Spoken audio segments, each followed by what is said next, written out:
Era una tarde de martes en octubre, las 7:45. El olor a guiso de lentejas todavía pesando en el aire de la cocina. Llevaba puesto el mismo traje azul de siempre, la corbata aflojada, la agenda encima de la mesa junto a un vaso de agua que nadie había llenado. Mi esposa me miró desde el otro extremo de la mesa, no con rabia, no con lágrimas, sino con una calma que resultaba mucho más difícil de soportar que cualquier grito. Y dijo, con una voz casi aburrida, ¿sabes que no te necesito para absolutamente nada? Mi hijo Marcos estaba sentado a su izquierda, tenía el tenedor en la mano. No lo dejó caer, no levantó la vista. Simplemente siguió comiendo como si acabara de escuchar el parte meteorológico. Me quedé 3 segundos mirando a mi esposa. 3 segundos exactos. Después me levanté, fui al perchero del pasillo, tomé mi paletó gris, ese que ella llevaba meses diciéndome que debería tirar porque estaba tan viejo como yo, y salí a la calle sin decir una sola palabra. Antes de continuar, suscríbete al canal, activa la campanita porque todos los días tenemos nuevas historias. Deja tu like y cuéntanos en los comentarios desde qué ciudad nos estás viendo. Mi nombre es Rodrigo Fuentes Valverde. Tengo 53 años. Trabajo como auditor contable senior en una empresa privada en Valladolid desde hace 28 años. He pasado casi 3 décadas revisando los números de otras personas, sus cuentas, sus balances, sus inconsistencias, con una precisión que mis colegas han descrito en distintos momentos como meticulosa, obsesiva y en alguna ocasión francamente incómoda. No lo tomé como insulto. Nunca lo he entendido de otra manera que no sea un cumplido. Vine de una familia sin recursos. Mi padre trabajó 30 años en una fábrica textil y murió sin haber salido de Castilla más de 4 veces en su vida. Mi madre cosía ropa ajena por las tardes para completar el mes. Cuando yo era niño, en esa casa no sobraba nada, ni dinero, ni espacio, ni conversaciones innecesarias. Lo que sí había era una regla tácita que nadie pronunció jamás, pero que todos entendimos desde pequeños. El que trabaja, permanece.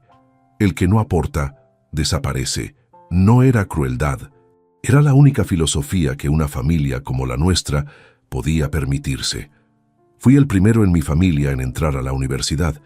Estudié economía en Valladolid con una beca parcial que completé dando clases particulares de matemáticas los fines de semana.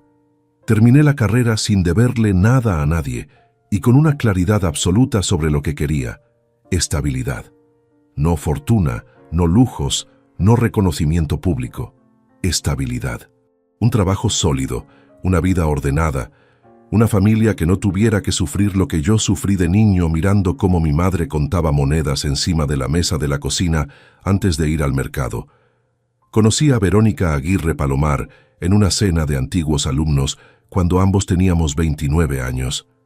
Ella era profesora de lengua en un instituto público, inteligente, segura de sí misma, con una forma de reírse que llenaba cualquier habitación antes de que terminara de entrar en ella. Me enamoré esa misma noche, aunque tardé 4 meses en reconocérmelo a mí mismo, porque siempre he sido lento para admitir las cosas que me importan demasiado. Nos casamos 2 años después, en una ceremonia pequeña en el Ayuntamiento de Valladolid, con 50 personas, sin banda de música ni banquete de 3 horas. Los dos queríamos algo sencillo, o eso creí durante mucho tiempo. Los primeros años fueron buenos, honestamente buenos, sin idealizaciones. Verónica seguía dando clases.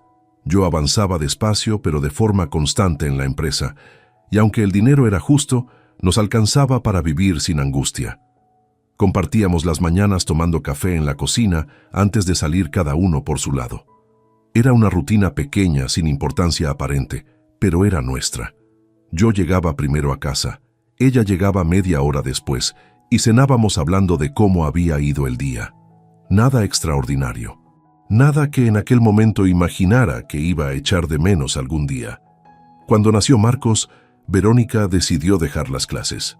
No se lo pedí, nunca lo habría hecho, pero ella razonó que su sueldo apenas cubría el coste de la guardería y que prefería estar con el niño los primeros años.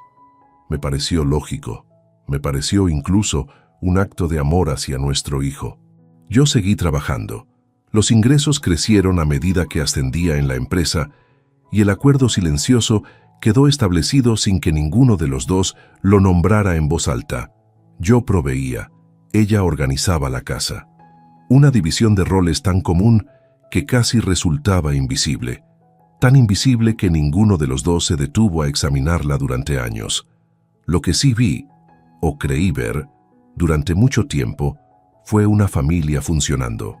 Marcos creció en un piso amplio en el centro de Valladolid. Tuvo sus libros, su ropa, sus actividades. Cuando terminó el bachillerato y me dijo que quería estudiar administración de empresas en Madrid, no lo dudé un segundo. Le pagué la matrícula, le alquilé un apartamento en el barrio de Argüelles. Le transferí una mensualidad fija para que no tuviera que preocuparse por nada mientras estudiaba.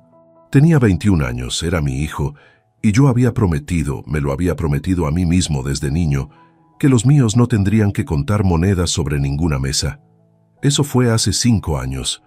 Hace 14 meses, el café desapareció de la mesa por las mañanas. No hubo ningún momento dramático. Una mañana simplemente no estaba. Y cuando miré a Verónica con la pregunta en los ojos, ella dijo que se le había olvidado, que había tenido prisa, que ya lo haría yo si tanto me importaba. No respondí. Fui a la cafetera, preparé el mío solo y me lo bebí de pie en la cocina antes de salir. A partir de ese día lo preparé yo, cada mañana.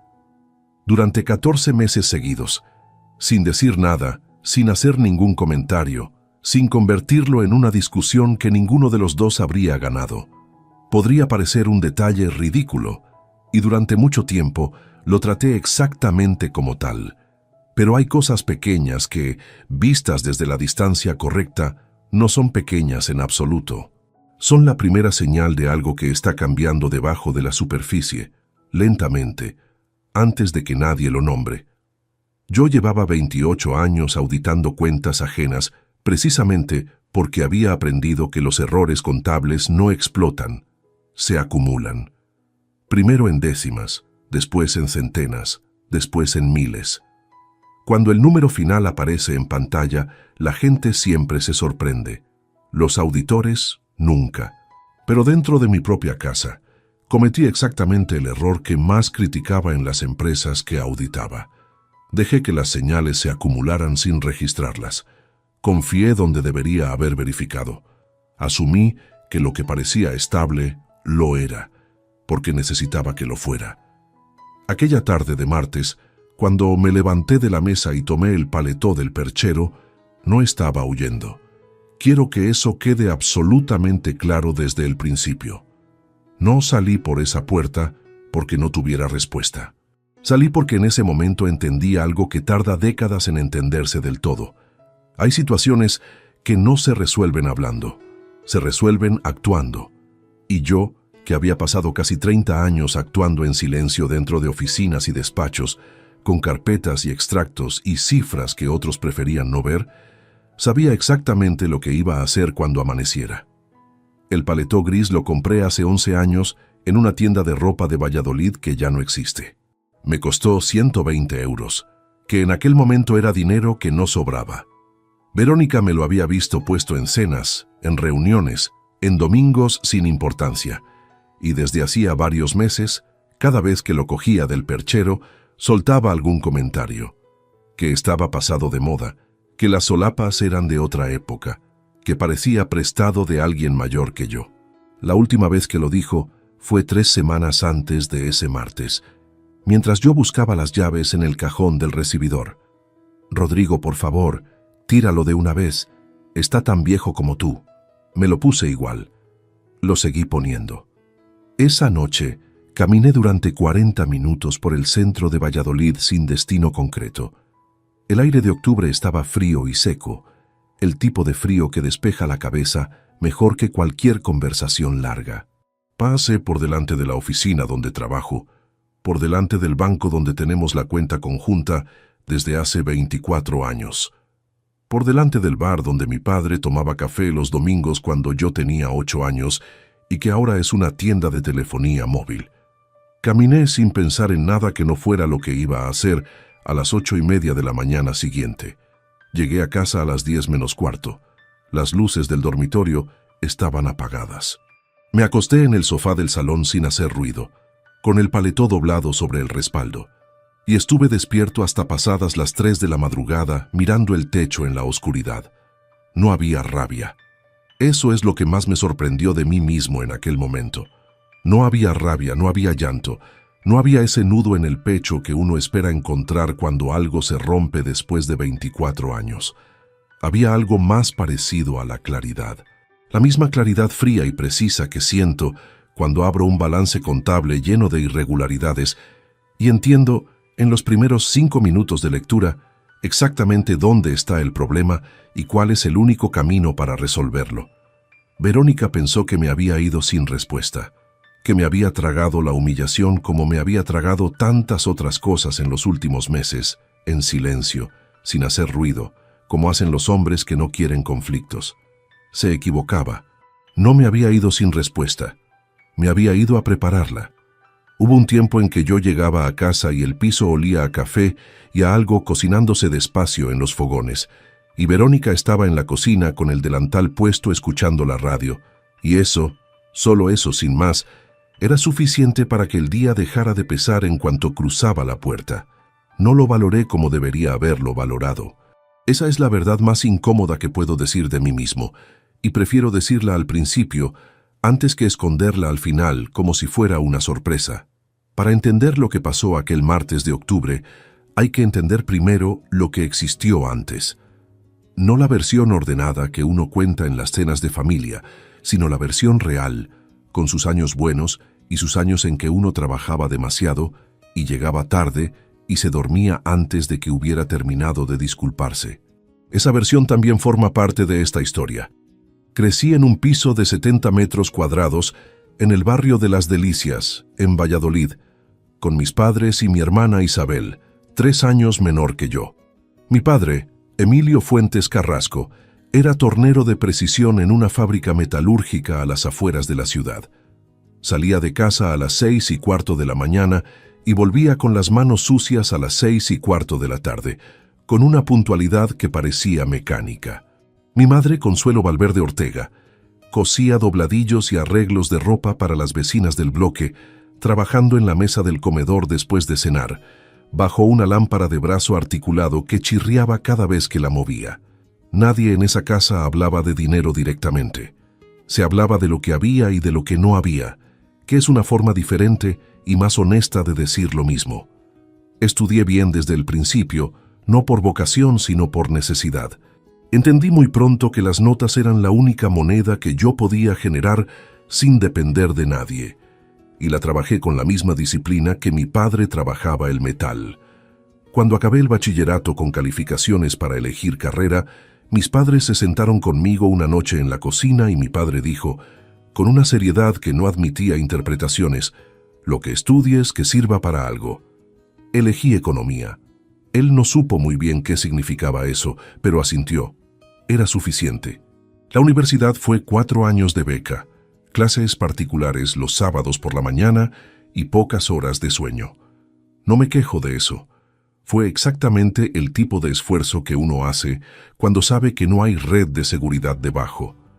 Terminé la carrera en el año 92, en plena crisis económica, cuando conseguir trabajo con un diploma recién impreso era un ejercicio de paciencia que ponía a prueba hasta a los más constantes. Mandé currículum a 43 empresas en 6 meses. Me llamaron de 4. Solo una me contrató. Entré en la empresa como auxiliar administrativo, revisando facturas y cuadrando asientos contables en columnas impresas en papel continuo, antes de que los ordenadores ocuparan cada mesa de la oficina. Recuerdo el día en que llegó el primer equipo informático al departamento, un monitor beige enorme con un teclado que sonaba como granizo al teclear. Mi jefe de entonces, un hombre de unos 50 y tantos que llevaba 20 años haciendo todo a mano, lo miró durante un momento largo y dijo que no entendía para qué hacía falta esa máquina si los números seguían siendo los mismos. Aprendí a usarla en 2 semanas y pasé los siguientes 6 meses enseñándosela a él.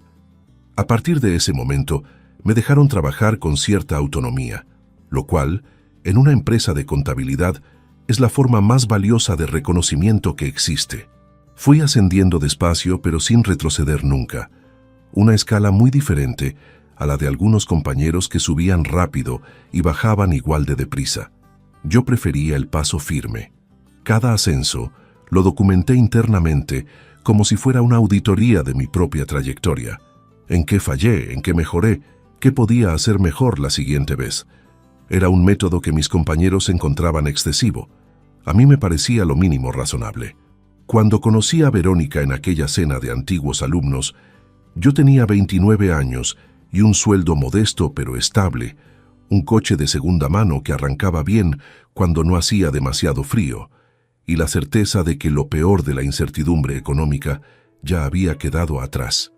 Ella enseñaba literatura española en un instituto público a las afueras de la ciudad y hablaba de sus alumnos con una mezcla de exasperación y cariño que resultaba completamente genuina. No intentaba impresionar a nadie en aquella cena. Eso fue exactamente lo que me impresionó a mí.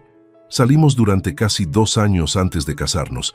Cenas en restaurantes que no eran caros pero tampoco eran baratos, fines de semana en Salamanca o en Segovia cuando las agendas lo permitían, domingos por la mañana, leyendo en el sofá con el balcón abierto cuando el tiempo acompañaba. Verónica tenía una forma de estar en silencio que no incomodaba. Podía pasar horas leyendo a su lado sin sentir la necesidad de llenar el espacio con conversación. Y eso, para alguien como yo, que pasaba el día entero rodeado de reuniones y números y teléfonos que no paraban, era un descanso que no sabía que necesitaba hasta que lo tuve. Nos casamos en junio de 1996, ceremonia civil, 50 personas, una comida en un restaurante del centro. Sin flores desbordantes ni discursos interminables. Firmamos el acta, comimos bien, y a las 8 de la tarde estábamos en el coche camino de Asturias, donde pasamos 10 días en una casa rural que habíamos reservado con 6 meses de antelación porque era lo que podíamos permitirnos y no queríamos renunciar al viaje. Verónica pasó los 10 días leyendo en una silla de madera frente al mar, con el pelo recogido y los pies descalzos. Me acuerdo de eso con una nitidez que me resulta casi incómoda ahora. Los primeros 5 años de matrimonio transcurrieron con una normalidad que no era mediocridad, sino solidez. 2 personas que habían decidido construir algo juntas y lo hacían con cierta coherencia. Verónica siguió dando clases, yo seguía ascendiendo en la empresa, ahorrábamos lo que podíamos y gastábamos con criterio. No viajábamos en primera clase, ni cenábamos fuera todos los fines de semana, pero tampoco contábamos monedas. Era exactamente el tipo de estabilidad que yo había perseguido desde los 16 años, y cuando la tuve, la reconocí por lo que era. Marcos nació en el año 2000, en marzo, un martes a las 4 de la mañana, después de una noche que no olvidaré mientras viva.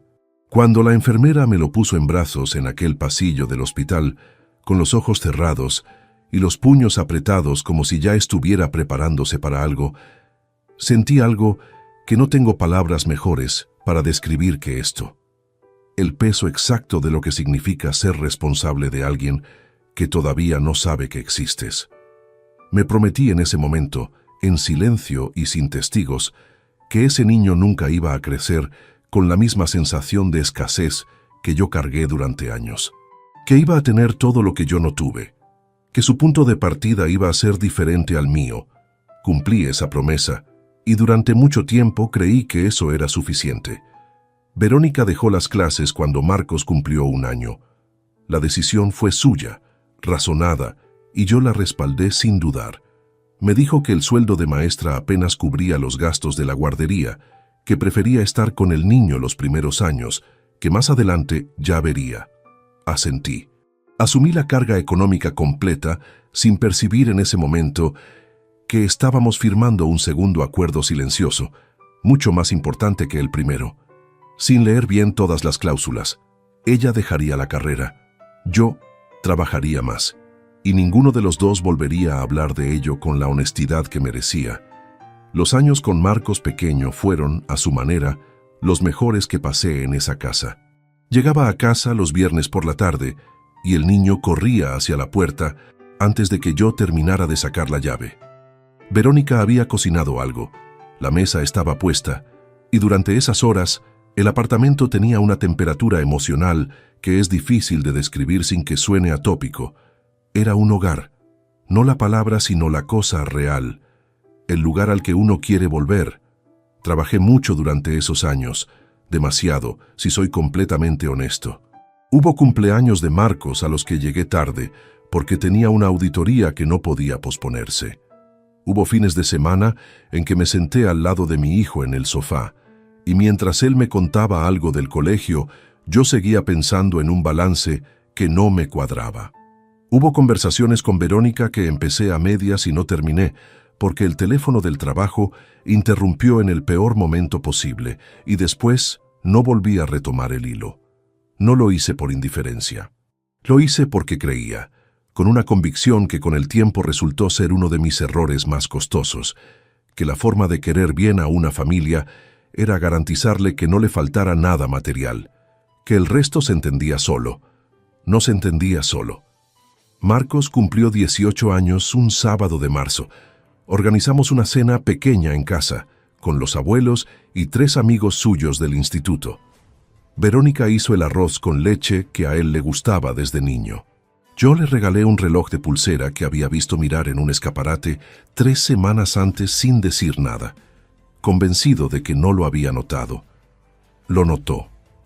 Y cuando abrió la caja y me miró, fue una de las últimas veces que vi en su cara esa expresión limpia, sin capas, que tienen los hijos cuando todavía no han aprendido a disimular lo que sienten delante del padre. Guardo eso porque es lo último de ese tipo que tengo. Cuando Marcos me dijo que quería estudiar en Madrid, lo gestioné todo en 2 semanas. Visité 3 apartamentos, elegí el que me pareció más seguro y mejor ubicado, firmé el contrato de arrendamiento, deposité 2 meses de fianza y establecí una transferencia mensual fija que cubría el alquiler, los libros, la alimentación y un margen razonable para imprevistos. Marcos se fue en septiembre con maletas y con la seguridad de que no iba a tener que preocuparse por nada que no fuera a estudiar. La mañana que lo llevamos a la estación de tren, Verónica lloró en el andén. Yo le puse la mano en el hombro a Marcos y le dije que llamara cuando llegara. Él asintió. El tren arrancó. Verónica siguió mirando el andén vacío, más tiempo del necesario. El piso quedó muy silencioso esa tarde. Cenamos los 2 solos, con el televisor encendido de fondo para que el silencio no pesara tanto. Verónica habló poco. Yo hablé menos. Y ambos fingimos, con la cortesía habitual de los matrimonios largos, que aquello era solo la adaptación normal al nido vacío y no el primer síntoma de algo que llevaba tiempo esperando la oportunidad de salir a la superficie. Esa noche, antes de apagar la luz, Verónica se giró hacia mí y dijo en voz baja: «Espero que valga la pena todo lo que hemos sacrificado». No entendí bien a qué se refería. No pregunté. Debería haber preguntado. El desprecio no llegó de golpe. Eso es lo primero que hay que entender para que el resto tenga sentido. No hubo una mañana en que Verónica se despertara siendo una persona distinta, ni una fecha concreta en el calendario que separe el antes del después con una línea clara. Lo que hubo fue algo mucho más difícil de nombrar, y precisamente por eso mucho más difícil de combatir. Una erosión. Lenta, constante, casi imperceptible al principio, como esas grietas que aparecen en las paredes de los edificios antiguos y que los ingenieros llaman asentamiento diferencial, el suelo cediendo de forma desigual bajo una estructura que creía sólida. Empezó, si tuviera que señalar un punto de inicio, aproximadamente 18 meses antes de aquel martes de octubre. Aunque reconozco que fijar fechas a los deterioros emocionales es siempre un ejercicio aproximado. Los deterioros no avisan. Se instalan antes de que uno les dé permiso. Los primeros gestos fueron tan pequeños que me convencí de que los estaba interpretando mal. Un tono que cambiaba cuando le preguntaba algo en la cocina. No brusco, no grosero, sino ligeramente elevado, como el de alguien que responde una pregunta que ya ha respondido demasiadas veces. Una mirada que se desviaba cuando yo entraba en una habitación, no con indiferencia, sino con algo más activo, más deliberado. La diferencia entre no verte y elegir no mirarte es sutil pero existe. Y yo, que llevaba décadas entrenando el ojo para detectar anomalías en columnas de números, tardé más de lo que debería en reconocerla en mi propia casa. Después vinieron los comentarios, siempre calibrados, nunca lo suficientemente directos como para justificar una conversación seria, pero lo suficientemente precisos como para dejar marca.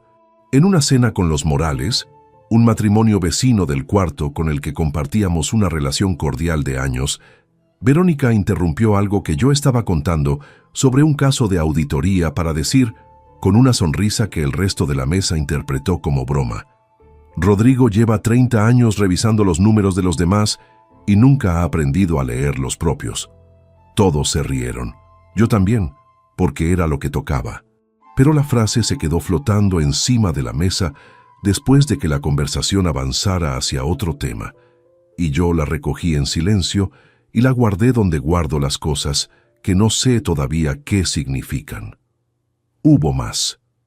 En una llamada telefónica que hice desde el salón, mientras Verónica estaba en el dormitorio con la puerta entreabierta, escuché, sin buscarlo, cómo le contaba algo a su hermana, con un tono que no reconocí como el suyo habitual. No alcancé a escuchar las palabras con claridad, solo el ritmo. El ritmo de alguien que se queja de algo que lleva tiempo acumulado. Cuando terminó la llamada y salió al pasillo, me miró con la naturalidad de quien no ha dicho nada relevante y fue a la cocina a por un vaso de agua. No pregunté. Volví a hacer lo que había aprendido a hacer en esa casa, seguir adelante como si nada hubiera interrumpido el hilo. Pero lo que cambió de verdad la naturaleza de todo, lo que convirtió el malestar en algo con nombre y dirección, fue Marcos. Durante los primeros meses de ese deterioro, mi hijo era un factor neutro en la ecuación. Venía a Valladolid 1 o 2 fines de semana al mes, cenábamos los tres, hablábamos de su trabajo, había entrado en una consultora pequeña en Madrid después de graduarse, y la dinámica en esa mesa era la de siempre. Verónica y Marcos hablaban con una fluidez y una complicidad natural de madre e hijo, y yo participaba desde el margen con la comodidad, algo torpe del padre que nunca ha sabido muy bien cómo insertarse en esa frecuencia particular. Lo achaqué siempre al carácter.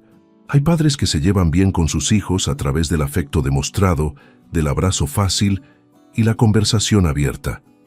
Yo no era ese tipo de padre. Era el otro tipo, el que demuestra el afecto pagando matrículas y alquileres y transferencias puntuales, convencido de que el amor también puede expresarse en formato de responsabilidad cumplida. Lo que empezó a ocurrir, gradualmente, fue que Marcos dejó de ser neutro. El primer episodio que registré de forma consciente fue un sábado de almuerzo, unos 12 meses antes del martes. Estábamos los tres en la mesa. Yo había dicho algo sobre un asunto de la comunidad de propietarios del edificio, algo completamente irrelevante, un problema con la caldera. Y Verónica respondió con ese tono que yo ya conocía, levemente condescendiente, como si la historia fuera menos interesante de lo que yo creía. Lo que fue diferente esa vez fue que Marcos levantó los ojos del plato, miró a su madre y se rió. No una carcajada, no algo escandaloso, una risa pequeña, casi privada, como la que comparten dos personas que tienen una broma interna que el tercero en la mesa no ha entendido todavía. No dije nada. Terminé el almuerzo, pero lo anoté. Tengo el hábito, desde hace tantos años que ya no recuerdo exactamente cuándo empezó, de escribir a mano en una caderneta de tapa negra que guardo en el cajón de mi mesilla. No un diario, no en el sentido literario de la palabra, más bien un registro. Fechas, frases sueltas, cifras que quiero recordar, observaciones que no tienen todavía categoría, pero que algo en mí decide que merecen ser preservadas. Es el mismo impulso que me hace hacer anotaciones, al margen de los informes contables. La convicción de que hay detalles que parecen menores hasta que dejan de serlo. Aquella risa de Marcos entró en la caderneta ese mismo sábado por la tarde, con fecha y una descripción breve. A partir de ahí fui prestando una atención diferente. Lo que encontré no fue lo que esperaba encontrar. Esperaba, creo, descubrir que me había equivocado, que estaba construyendo un patrón donde solo había ruido aleatorio, que la risa había sido una coincidencia sin más peso del que yo le había dado. Pero no fue eso lo que encontré. Lo que encontré fue que el patrón existía, que tenía consistencia y que había estado desarrollándose frente a mí durante meses con una naturalidad que solo era posible si llevaba suficiente tiempo ensayado. Marcos comenzó a hacer comentarios propios. No siempre, no en todos los encuentros, pero con una frecuencia que creció de forma sostenida durante los meses siguientes. Comentarios sobre mi forma de vestir, que era anticuada, que el paletó gris ya lo había visto antes en fotos de los años 80, o sobre mis opiniones políticas que él calificaba de conservadoras con un tono que no admitía debate, o sobre mi manera de trabajar, que según él era la de alguien que no había evolucionado con los tiempos. Ninguna de esas observaciones habría sido grave por sí sola. Los hijos adultos tienen sus propias visiones del mundo y no tienen por qué coincidir con las de sus padres. Eso no es traición, es crecimiento. Lo que resultaba diferente era el escenario en que esos comentarios ocurrían. Siempre delante de Verónica.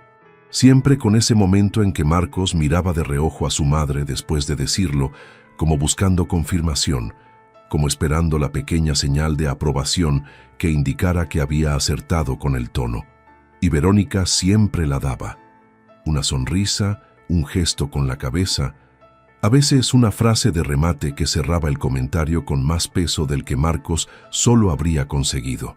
Llevaban meses actuando como si yo fuera un personaje secundario en una obra cuyo argumento desconocía. Lo más perturbador no era el contenido de lo que decían, era la fluidez con que lo hacían, la comodidad. Dos personas que han practicado algo el tiempo suficiente adquieren una cadencia natural al ejecutarlo, un ritmo sin vacilaciones que resulta imposible de fingir. Lo que yo observaba en esa mesa no era improvisado. Era algo que había sido rodado en otro lugar, sin mi presencia, y que se representaba delante de mí con la confianza de quienes saben que el público no va a entender lo que está viendo. El episodio que terminó de definir el mapa para mí ocurrió un jueves por la noche, aproximadamente 3 semanas antes del martes de octubre. Marcos me llamó al móvil desde Madrid. Era tarde, pasadas las 9, y yo estaba revisando un informe en el estudio. La llamada fue breve. Quería saber si yo podía adelantarle la transferencia mensual unos días porque tenía un gasto imprevisto. Se lo adelanté sin preguntar demasiado, como hacía siempre. Antes de colgar, hubo un silencio de 2 o 3 segundos y después Marcos dijo algo que no venía a cuento de nada que hubiéramos hablado en esa llamada ni en ninguna anterior. «Papá, tú ya cumpliste tu parte», lo dijo con un tono amable, casi afectuoso, como si fuera un reconocimiento, como si me estuviera diciendo que podía descansar, que el esfuerzo había valido la pena, que ya estaba hecho lo que tenía que hacerse. Si lo hubiera escuchado en otro contexto, en otra etapa de la vida, lo habría tomado como exactamente eso. Un gesto de gratitud adulta, torpe pero sincera, de un hijo que empieza a ver a su padre como algo más que una figura de autoridad. Pero no era otro contexto, era ese. Colgué. Me quedé mirando el teléfono sobre la mesa del estudio durante un momento. Después abrí el cajón, saqué la caderneta de tapa negra y anoté la frase exacta con la hora y la fecha. No supe en ese instante qué significaba. No tenía todavía suficientes piezas para armar la imagen completa. Pero había algo en esa frase, en la forma en que había sido dicha, en el momento que había elegido para decirla, en ese ya que la precedía como si hubiera una línea en el tiempo que se acababa de cruzar, que me produjo una incomodidad que no desapareció cuando cerré la caderneta y la volví a guardar en el cajón. Pasaron 3 semanas. Durante ese tiempo intenté, con el tipo de honestidad incómoda que no se exhibe, sino que se practica en silencio, preguntarme si estaba construyendo algo que no existía, si el cansancio o los años o alguna forma de susceptibilidad que no me había reconocido antes me estaban haciendo leer intenciones donde había simplemente distancia y desgaste. Lo consideré seriamente. Es lo mínimo que uno se debe a sí mismo antes de actuar, considerar seriamente la posibilidad de estar equivocado. Pero los auditores tienen una regla que aprendes en los primeros años de carrera y que no olvidas nunca. Cuando un patrón aparece de forma consistente durante suficiente tiempo, deja de ser anomalía estadística. Se convierte en evidencia. Y lo que yo llevaba meses registrando en esa caderneta, con fechas, con frases, con contextos, tenía la consistencia de la evidencia, no el perfil del error de percepción. El martes de octubre llegó sin anunciarse de ninguna manera especial. Fue un día de trabajo normal, reuniones por la mañana y revisión de informes por la tarde, el metro y cuarto de trayecto en coche de vuelta a casa, con la radio encendida en una emisora que ponía las mismas 4 canciones rotando. Aparqué en el garaje, subí en el ascensor, abrí la puerta del piso con la llave que llevaba en el mismo llavero desde hacía 11 años. El olor a lentejas, la mesa puesta para 3. Verónica en la cocina, Marcos ya sentado con el teléfono en la mano. Me senté. Serví agua en el vaso. Y entonces Verónica se giró desde el otro extremo de la mesa, con los brazos cruzados y esa calma que ya he descrito y que era mucho peor que la rabia, y pronunció la frase: «Lo que ocurrió después ya lo saben. Lo que todavía no saben es lo que ocurrió esa misma noche, mucho después de que las luces del dormitorio se apagaran, mientras yo estaba tumbado en el sofá con el paletó gris doblado sobre el respaldo y el techo oscuro encima, procesando no la humillación. La humillación ya la había procesado en la calle, caminando bajo el frío de octubre, sino algo bastante más concreto y bastante más útil. El plan exacto que iba a ejecutar a las 8:30 de la mañana siguiente, paso a paso, con la misma metodología que aplicaría a cualquier auditoría que tuviera delante. Verónica llevaba 18 meses construyendo algo. Yo llevaba 3 semanas sospechándolo. A partir del miércoles por la mañana iba a saberlo con certeza. El miércoles amaneció con niebla. En Valladolid, en octubre, la niebla no es una sorpresa sino una condición, una textura habitual del aire que los que nacen aquí aprenden a ignorar desde pequeños. Pero esa mañana la recuerdo con una precisión fotográfica. La calle desierta a las 8:20, los faroles todavía encendidos, aunque ya era de día. El coche frío porque no había esperado a que se calentara el motor. Salí de casa antes de que Verónica se levantara. No fue un gesto dramático ni una huida, fue una decisión operativa. Lo que tenía que hacer requería tiempo y quería tenerlo resuelto antes de que el día laboral comenzara. La oficina central de mi banco en Valladolid abría a las 8:30. Llegué a las 8:23 y esperé en el coche con el motor apagado mirando la puerta de cristal hasta que vi encenderse las luces del interior y a un empleado girar el cartel de cerrado. Entré el segundo. El chico de la recepción me reconoció. Llevo más de 20 años siendo cliente del mismo banco, en la misma sucursal, y hay una familiaridad discreta que se construye con los años sin que nadie la haya buscado explícitamente. Me saludó por mi nombre. Le devolví el saludo y le pedí hablar con el gestor de cuentas. Me atendió Alfredo Sanz Herrero, un hombre de unos 45 años con el que había tratado varios asuntos de empresa a lo largo del tiempo. Le expliqué, sin entrar en más detalles de los estrictamente necesarios, que quería separar la cuenta conjunta en 2 cuentas individuales, cancelar la tarjeta de crédito compartida con efecto inmediato y suspender todas las transferencias automáticas vinculadas a esa cuenta. Alfredo me miró un momento con la expresión contenida de alguien que entiende que está ante una situación personal sin saber exactamente cuánto preguntar. No preguntó nada. Sacó los formularios correspondientes y empezamos a trabajar. El proceso completo llevó 42 minutos. Firmé lo que había que firmar, verifiqué que cada operación quedara registrada correctamente y antes de levantarme de la silla, le pedí a Alfredo que me imprimiera los extractos de los últimos 36 meses de la cuenta conjunta. Me miró con una ligera sorpresa que disimuló bien. Los extractos de 36 meses representaban un volumen considerable de páginas. Le dije que los necesitaba para un asunto de declaración anual que prefería revisar con tiempo. Era mentira, pero era el tipo de mentira que encaja sin roces en el entorno de un banco. donde nadie cuestiona que alguien quiera revisar sus propios números.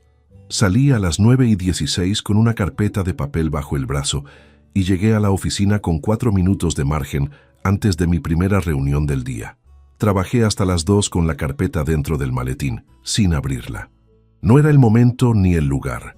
Las auditorías requieren concentración y privacidad, y yo tenía suficiente disciplina profesional como para no mezclar los tiempos. Hice lo que tenía que hacer durante la mañana con la misma atención de siempre, y solo cuando el último compañero salió al almuerzo y la oficina quedó en silencio, abrí el maletín, saqué la carpeta y la coloqué sobre la mesa.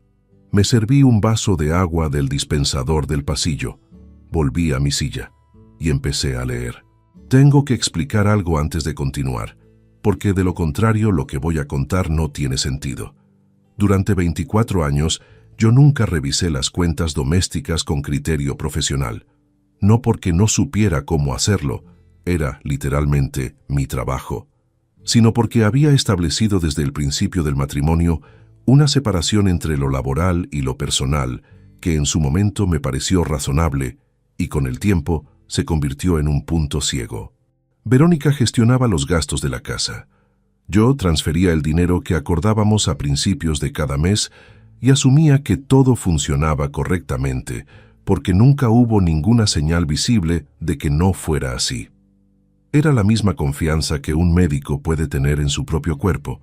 La formación no elimina la proximidad, y la proximidad elimina la objetividad. Lo que empecé a ver en aquellas páginas no fue inmediatamente evidente. Hay que entender cómo funciona el fraude financiero para entender por qué no lo vi antes. Los fraudes que duran son los que se diseñan para no ser vistos, no los que desafían el control, sino los que se mimetizan con el ruido habitual de los datos, los que usan cantidades pequeñas, fechas irregulares, frecuencias variables, los que vistos de uno en uno parecen gastos cotidianos sin ninguna particularidad, los que solo revelan su naturaleza cuando alguien los alinea todos en una secuencia y aplica la mirada correcta. Yo tenía la mirada correcta. Lo que había faltado hasta ese momento era la necesidad de usarla. Las primeras 12 páginas mostraban exactamente lo que cabía esperar. Recibos del gas, del seguro, de la comunidad, de la tarjeta de crédito, transferencias al móvil, algún cargo de plataformas de streaming. Todo reconocible, todo en línea con lo que sabía de los gastos del hogar. Pasé esas páginas con rapidez, marcando con un lápiz los conceptos que reconocía, creando la referencia de lo ordinario para poder identificar por contraste lo que no lo era.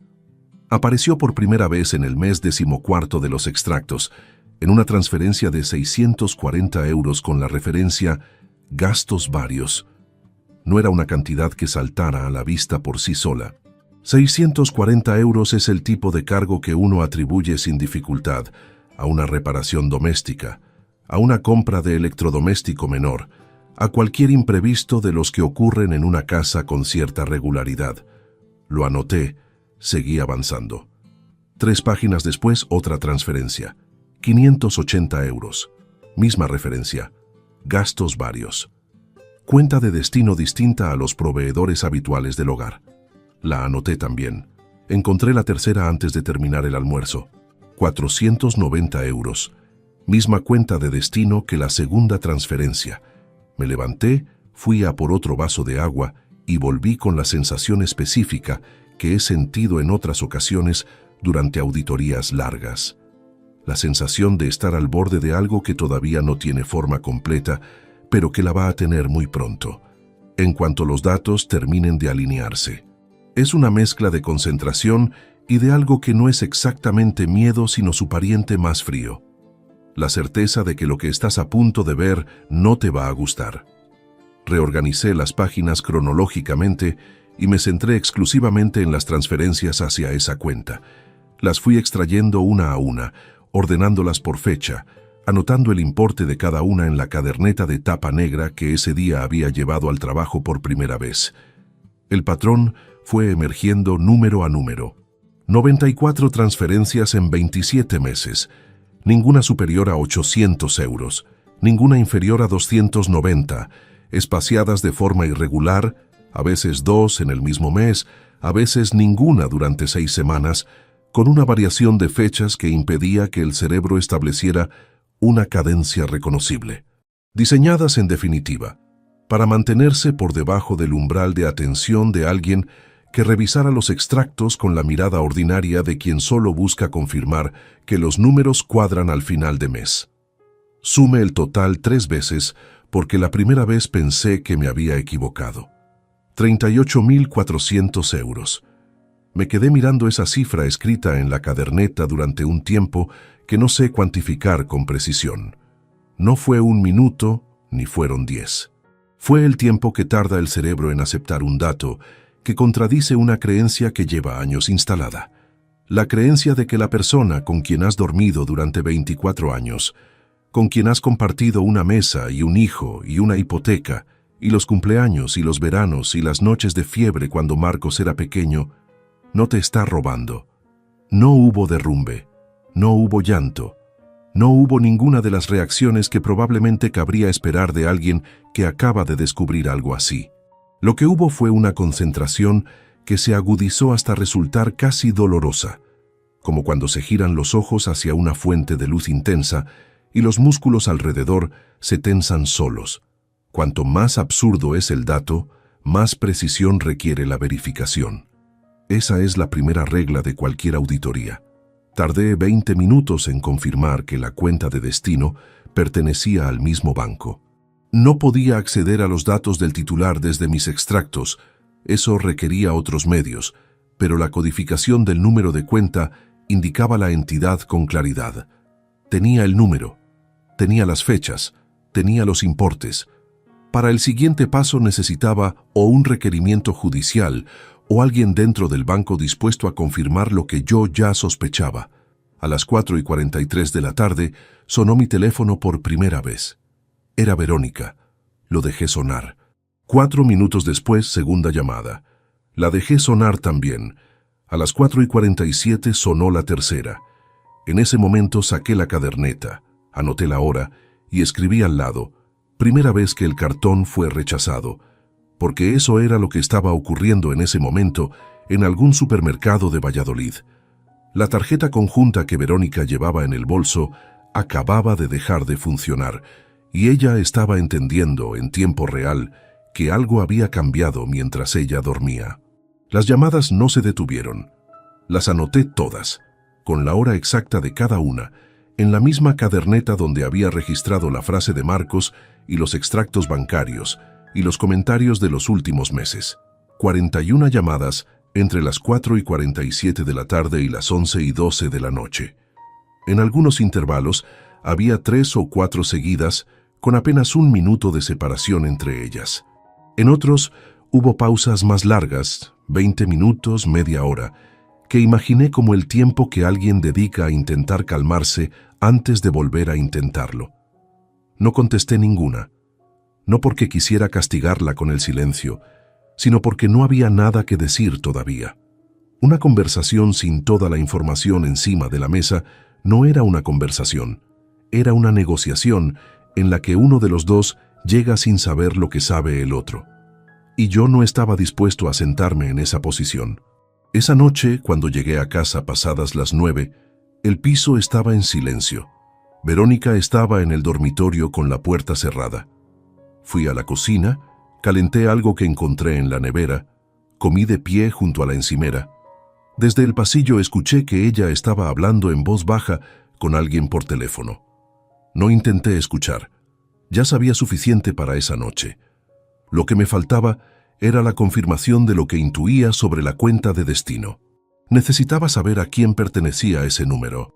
Y al día siguiente, cuando hablé con Alfredo Sanz en el banco y le pedí que verificara discretamente la titularidad de esa cuenta con el argumento de que creía haber detectado una operativa irregular, y él tardó 4 minutos en volver a la mesa con una expresión que ya no era solo la del gestor cortés, sino la del hombre que entiende que está ante algo serio, cuando me dijo el nombre del titular con una voz deliberadamente neutra.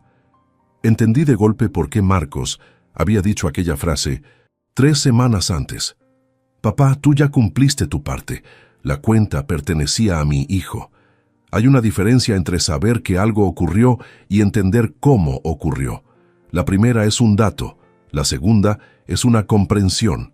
Y yo necesitaba la comprensión, no solo por el peso emocional de lo que había descubierto, sino por una razón práctica que cualquier auditor con experiencia entiende de inmediato. Actuar sobre un dato incompleto es casi tan peligroso como no actuar.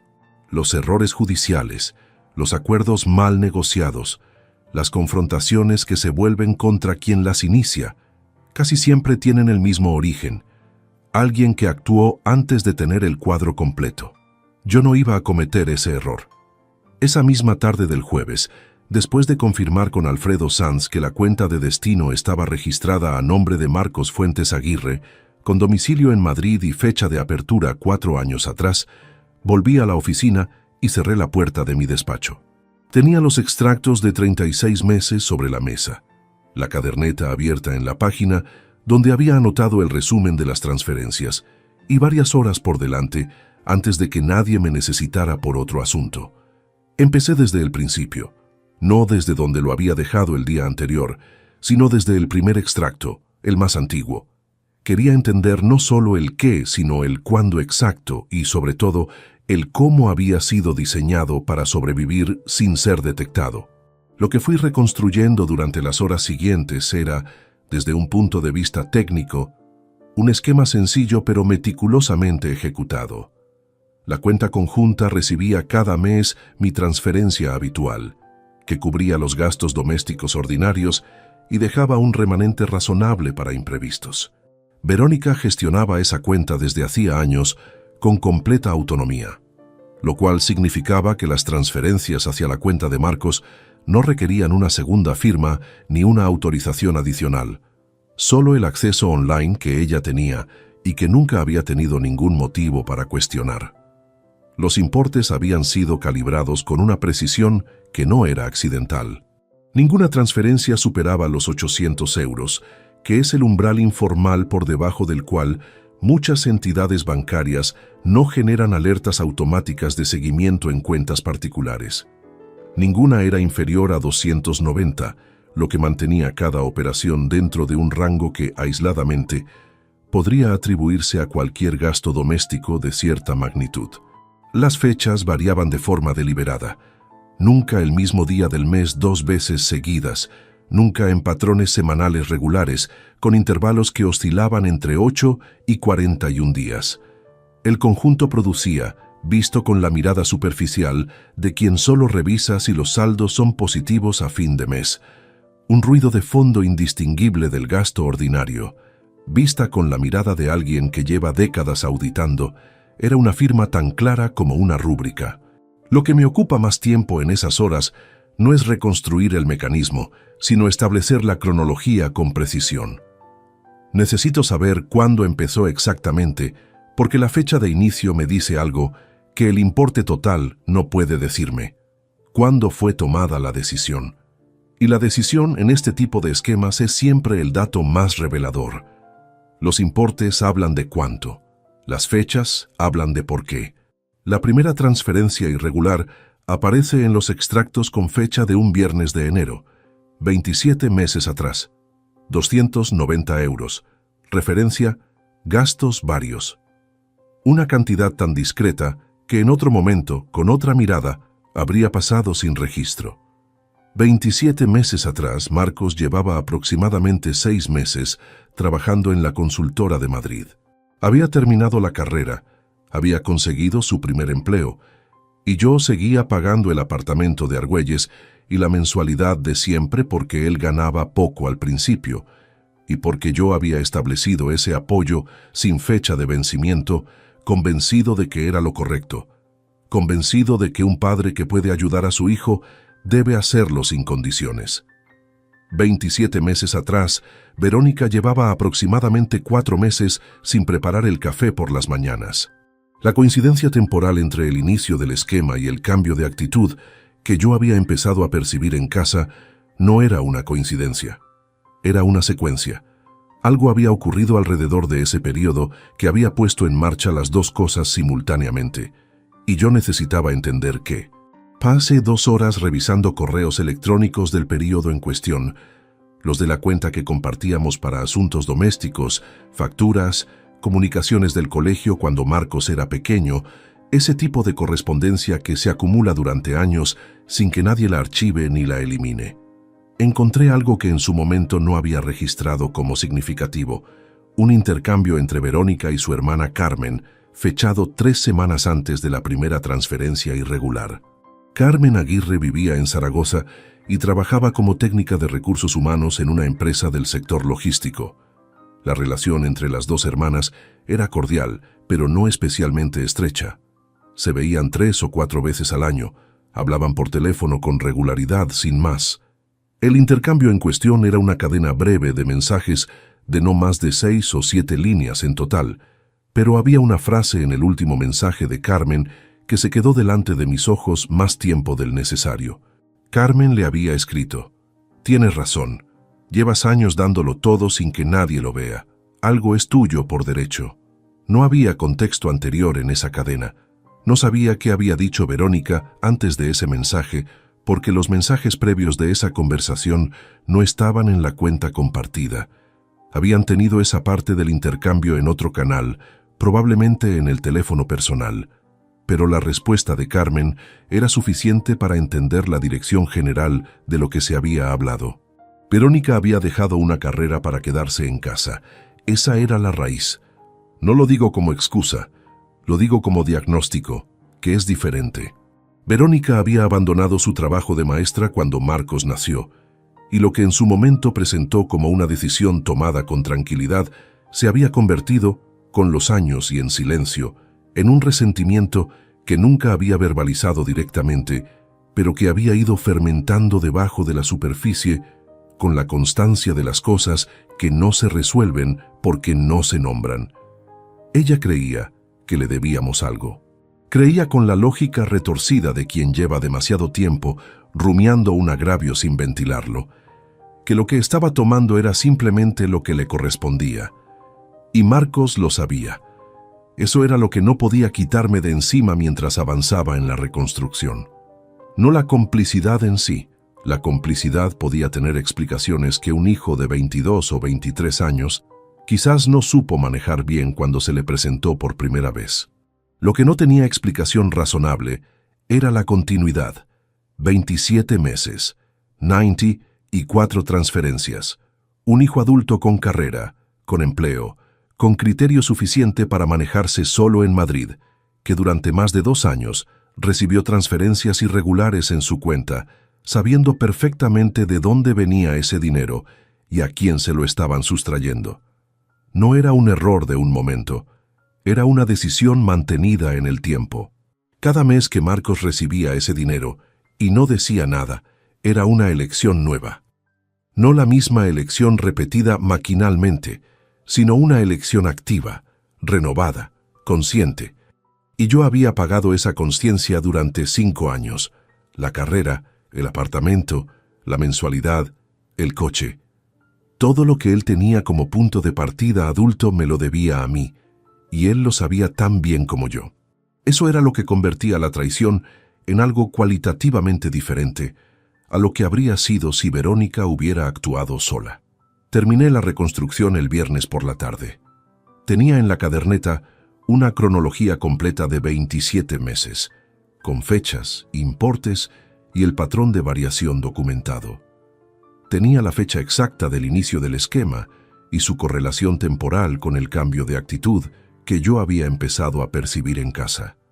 Tenía el nombre del titular de la cuenta de destino. Tenía el intercambio de correos que apuntaba a la motivación. Lo que me faltaba era algo que ningún extracto bancario podía darme: la confirmación de que Marcos no era simplemente el receptor pasivo de un dinero que llegaba a su cuenta sin que él lo solicitara, sino un participante activo en el esquema. Para eso necesitaba otro tipo de evidencia. El sábado por la mañana llamé a mi hermana Isabel. Isabel Fuentes Valverde tiene 58 años y trabaja como técnica de archivo en la Diputación Provincial de Valladolid. Es 3 años menor que yo. Tiene una memoria extraordinaria para los detalles que a los demás se nos escapan, Y es la única persona en mi vida a quien le he contado cosas que no le habría contado a nadie más.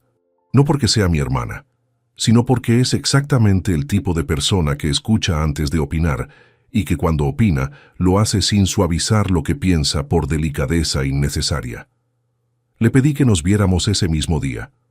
No le expliqué nada por teléfono, solo que necesitaba hablar con ella y que era importante. Quedamos en una cafetería del centro a las 12. Llegué con la caderneta y con una copia de los extractos marcados que había preparado la noche anterior. Se lo conté todo desde el principio, en orden cronológico, con la misma metodología con que habría presentado un informe a un cliente. Los hechos primero, la interpretación después, las conclusiones al final. Isabel me escuchó sin interrumpirme durante casi 20 minutos. Cuando terminé, se quedó en silencio un momento, mirando las páginas marcadas que yo había dejado sobre la mesa. Entonces, dijo algo que no esperaba. «Rodrigo, yo vi a Marcos en Valladolid hace 3 semanas, un miércoles por la tarde». La miré. Marcos había estado en Valladolid un miércoles por la tarde sin decirme nada, sin llamarme, sin pasar por casa. 3 semanas antes del martes de octubre, mientras yo anotaba en mi caderneta la frase que me había dicho por teléfono. «Papá, tú ya cumpliste tu parte». Él estaba físicamente en la ciudad, en una visita que nadie me había comunicado. «¿Dónde lo viste?», pregunté. Isabel dudó un segundo. «Saliendo del portal de casa, del vuestro. Eran las 6:30 de la tarde, más o menos. Yo iba a dejaros una cosa que me habíais pedido. Él salía cuando yo llegaba. Me saludó, me dijo que había venido a ver a su madre, que tú estabas trabajando. Me pareció raro que no me lo hubierais dicho, pero pensé que a lo mejor había sido una visita de última hora. Las 6:30 de la tarde un miércoles era exactamente el horario en que yo no estaba en casa.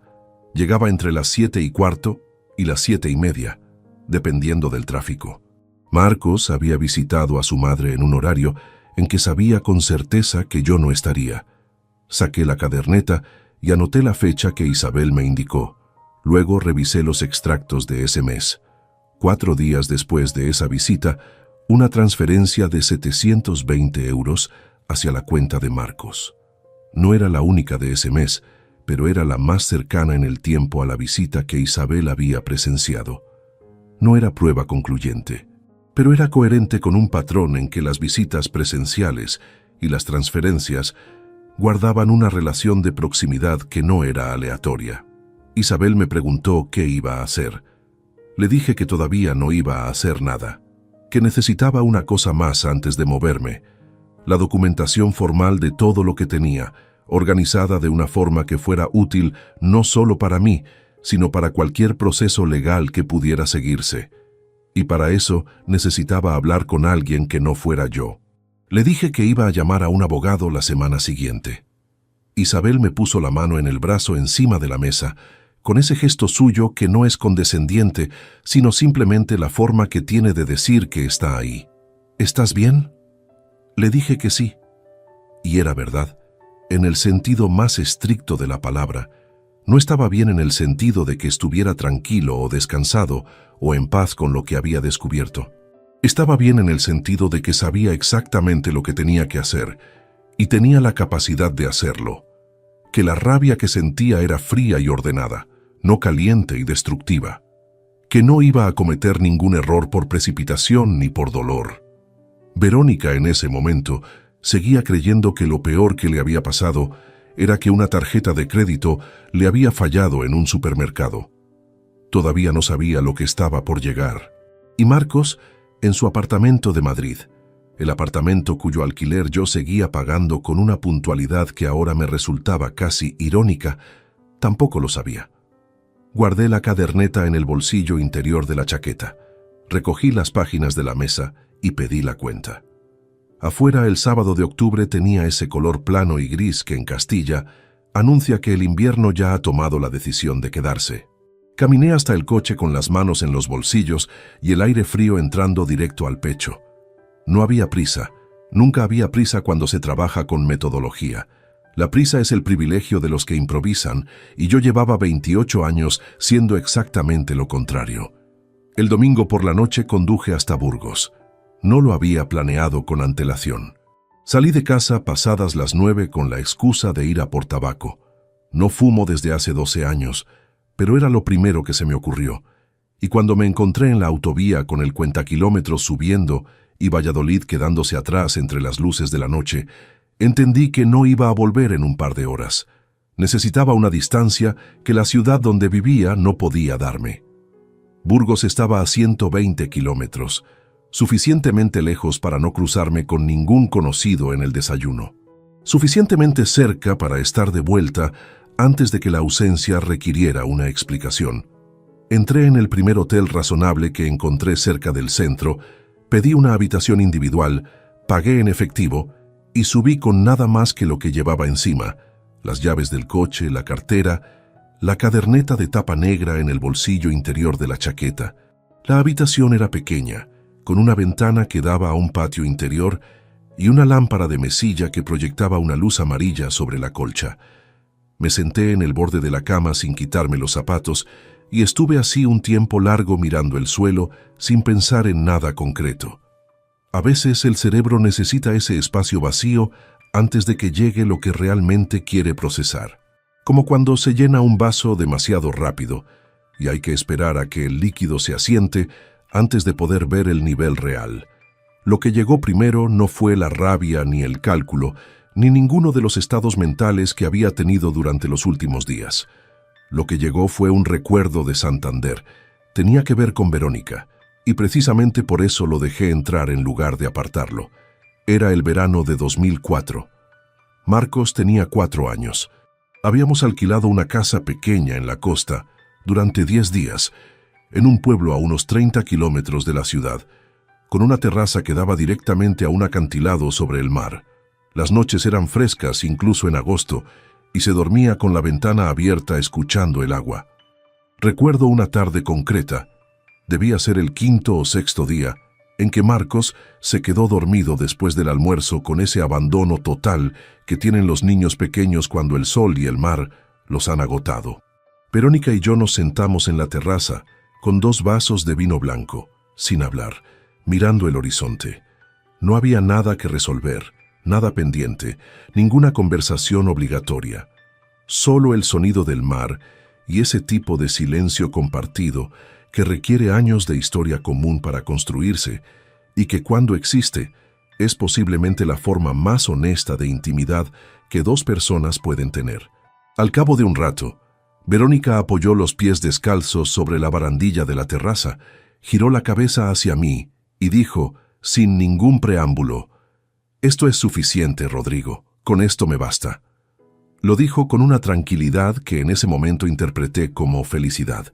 Ahora, en esa habitación de hotel en Burgos, me preguntaba si no había sido también el primer asomo de algo más complicado.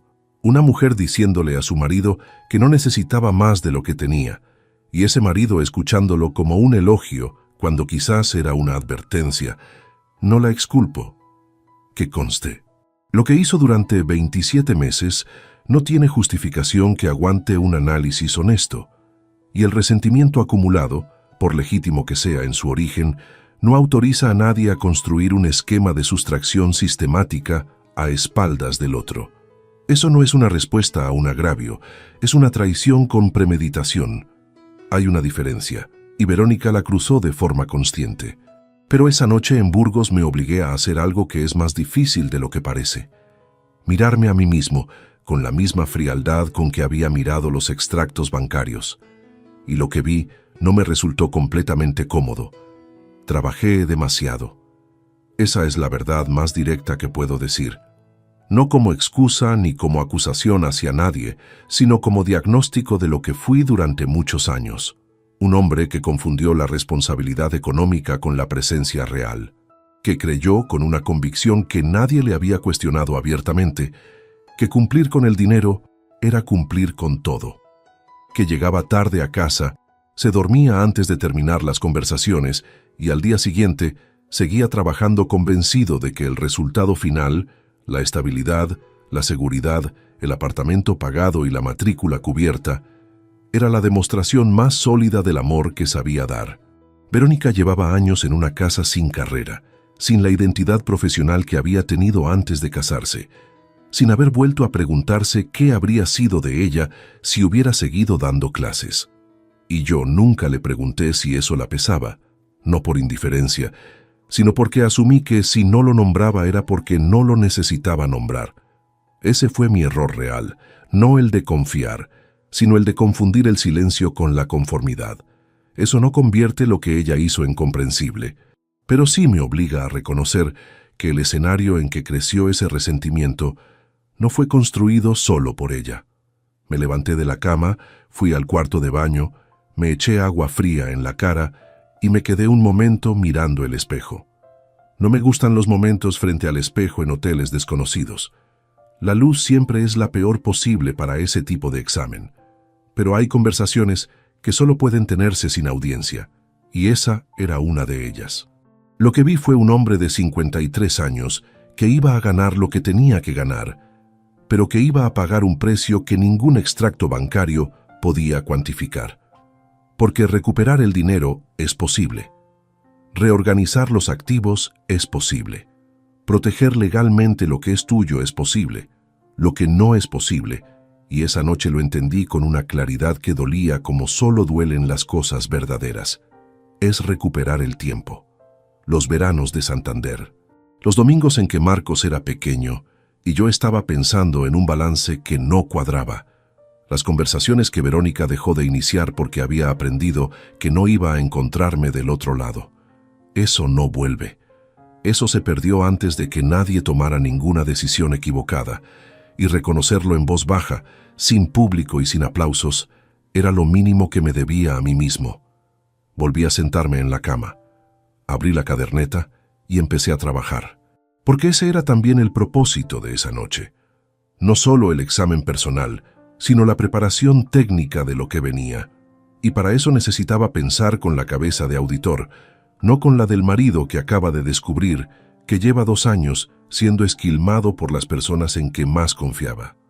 Pasé 2 horas reorganizando mentalmente el mapa de activos que teníamos como matrimonio. El piso de Valladolid, adquirido en régimen de gananciales en 1998, con una hipoteca que habíamos terminado de pagar 5 años atrás. Una plaza de garaje aneja. Un fondo de inversión a mi nombre exclusivo que había abierto antes del matrimonio, y que por tanto era patrimonio privativo. Una cuenta de ahorro vinculada a mi empresa, también privativa. Y la cuenta conjunta, ahora separada, con el saldo que quedaba después de las operaciones del miércoles. Lo que Verónica había extraído durante 27 meses provenía de los gananciales, del dinero que yo aportaba como ingreso mensual al fondo común del matrimonio, lo que significaba desde el punto de vista legal que había dispuesto unilateralmente de bienes comunes sin el consentimiento del otro cónyuge. Eso tenía un nombre preciso en el Código Civil y consecuencias concretas en el proceso de divorcio, especialmente en lo relativo a la liquidación de la sociedad de gananciales. Necesitaba un abogado especializado en derecho de familia que entendiera la dimensión patrimonial del caso, no solo el procedimiento estándar de separación, y necesitaba tenerlo preparado antes de cualquier confrontación directa, porque en el momento en que Verónica entendiera lo que yo sabía, el margen para actuar con ventaja se reduciría drásticamente. Anoté en la caderneta el nombre de Tomás Reguera Ibáñez.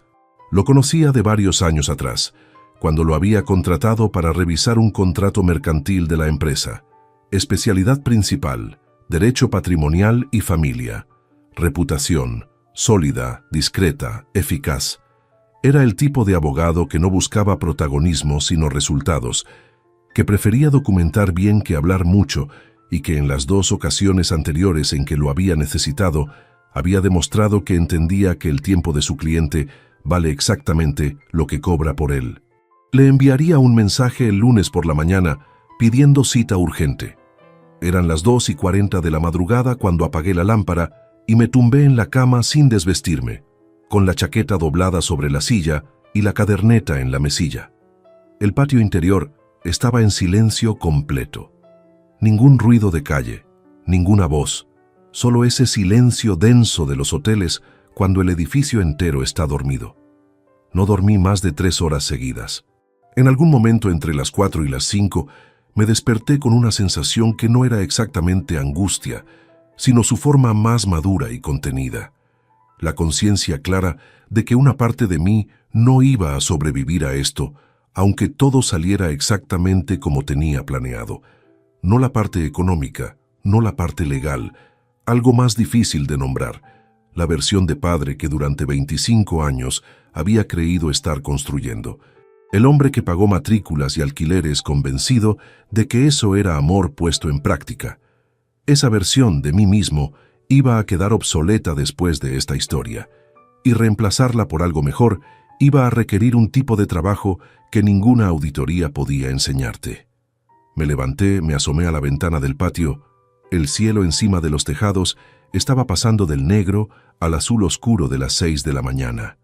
Burgos en silencio, con el frío de octubre metiéndose por los marcos de las ventanas. Llamé a Isabel desde el móvil, sabiendo que no iba a contestar a esa hora, pero necesitando dejar registro de que estaba bien, que no había pasado nada, que volvería a Valladolid antes del mediodía. Le dejé un mensaje de voz de 30 segundos. Luego me lavé la cara, recogí la caderneta, bajé a pagar la habitación en recepción y salí al coche. El trayecto de vuelta lo hice con la radio apagada. 120 kilómetros en silencio, con el amanecer abriéndose lentamente sobre la meseta, esa luz horizontal de primera hora que aplana el paisaje y lo vuelve de una claridad casi irreal. Entré en Valladolid pasadas las 8. Aparqué en el garaje del edificio con el mismo cuidado de siempre. Subí en el ascensor, abrí la puerta del piso. Verónica estaba en la cocina con una taza de café entre las manos. Me miró cuando entré. No dijo nada durante un momento que se extendió más de lo cómodo. Luego preguntó con una voz que pretendía ser neutra, pero que cargaba el peso de 4 días de llamadas sin respuesta. ¿Dónde estuviste? Le dije que había necesitado despejarme, que había conducido un rato y me había quedado dormido en el coche en algún área de servicio, que estaba bien, que hablaríamos cuando yo estuviera listo. Ella me sostuvo la mirada 2 segundos más de lo necesario, como quien busca en la cara del otro algo que confirme que la historia encaja. No encontró nada que no encajara, porque yo llevaba 28 años aprendiendo a presentar exactamente lo que quería que se viera y nada más. Fui al dormitorio, me cambié de ropa y salí al trabajo como cualquier lunes. Por la tarde, Tomás Reguera Ibáñez me devolvió el mensaje con una disponibilidad para el miércoles a las 5. Lo confirmé de inmediato. La puerta estaba cerrada, no con rabia, no con precipitación, con la calma precisa de quien sabe que lo que viene a continuación ya no tiene marcha atrás, y que eso, después de todo, es exactamente lo que necesitaba. Tomás Reguera Ibáñez tenía su despacho en la segunda planta de un edificio de principios del siglo pasado en la calle Santiago, a 4 minutos a pie de la catedral. La fachada no tenía ningún letrero llamativo, solo una placa de bronce discretamente oxidada junto al portal con su nombre y su especialidad grabados en letras pequeñas. Era el tipo de despacho que uno encuentra cuando lo busca deliberadamente, nunca por casualidad, y ese detalle decía bastante sobre el tipo de clientela que lo frecuentaba. Llegué el miércoles a las 5 menos 3 minutos. La secretaria me hizo pasar de inmediato. Tomás tenía 51 años, complexión delgada, el pelo entrecano cortado con una sencillez que no era descuido sino criterio. Llevaba gafas de montura fina y hablaba con la economía verbal de quien ha aprendido que en su profesión las palabras de más cuestan tan caro como las de menos. Me saludó, señaló la silla frente a su mesa y antes de que yo dijera nada, sacó un bloque en blanco y un bolígrafo. «Cuénteme», dijo. Le conté, con el mismo orden y la misma metodología con que se lo había contado a Isabel, los hechos primero, la interpretación después.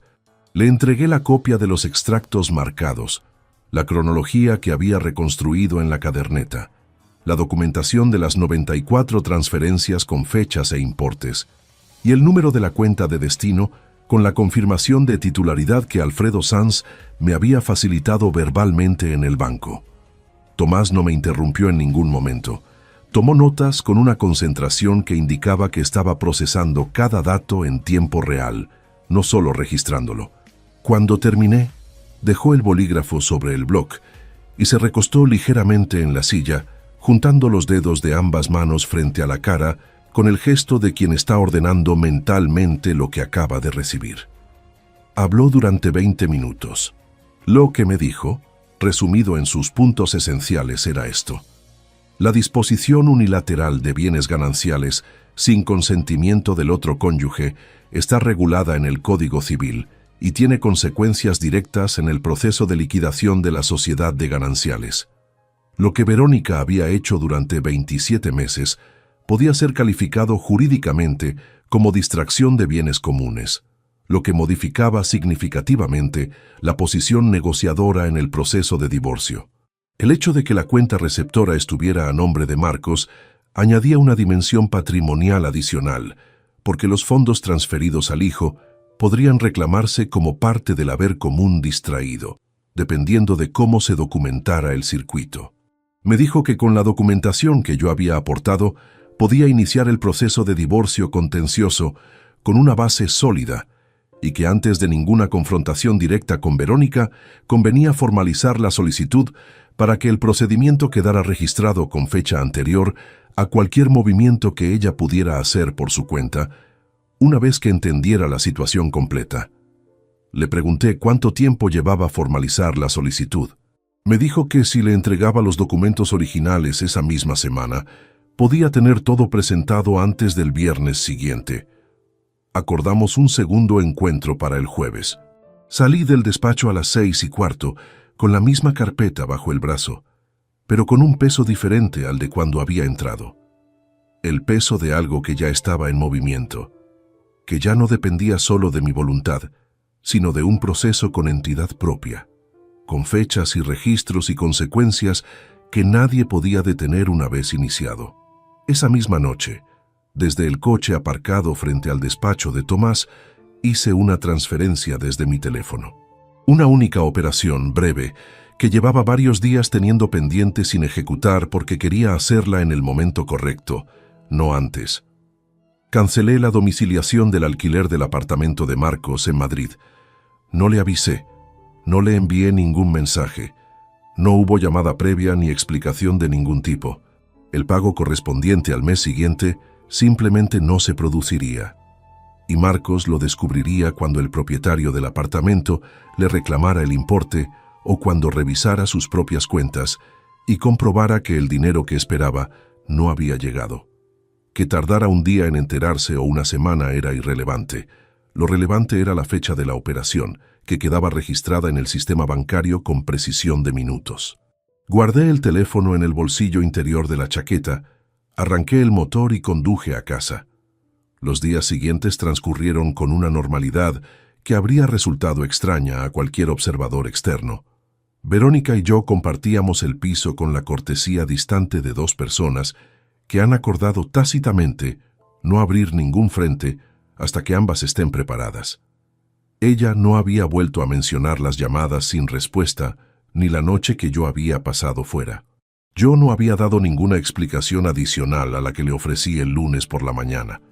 La convivencia se sostenía sobre una superficie de normalidad tan deliberada que resultaba, en su artificialidad, casi perfecta.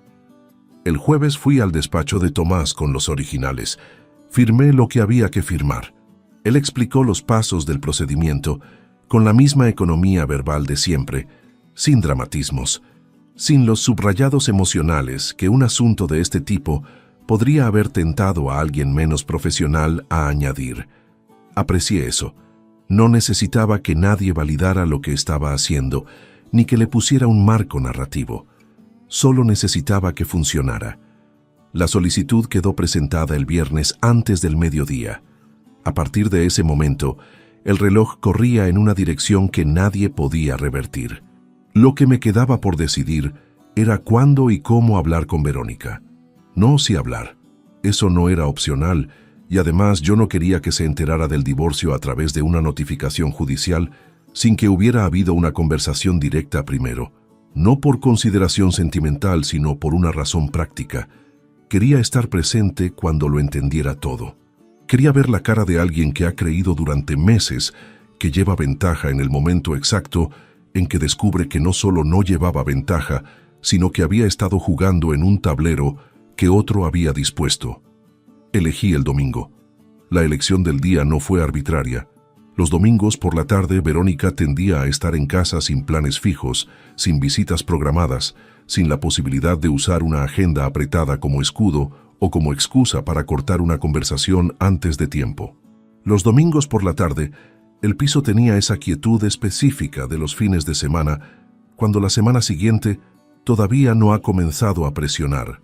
Y esa quietud era exactamente el escenario que yo necesitaba. Sin interferencias, sin audiencia, sin ningún elemento externo que le diera a Verónica la posibilidad de convertir lo que iba a ser una conversación en una actuación. Porque eso era lo que yo quería evitar por encima de todo.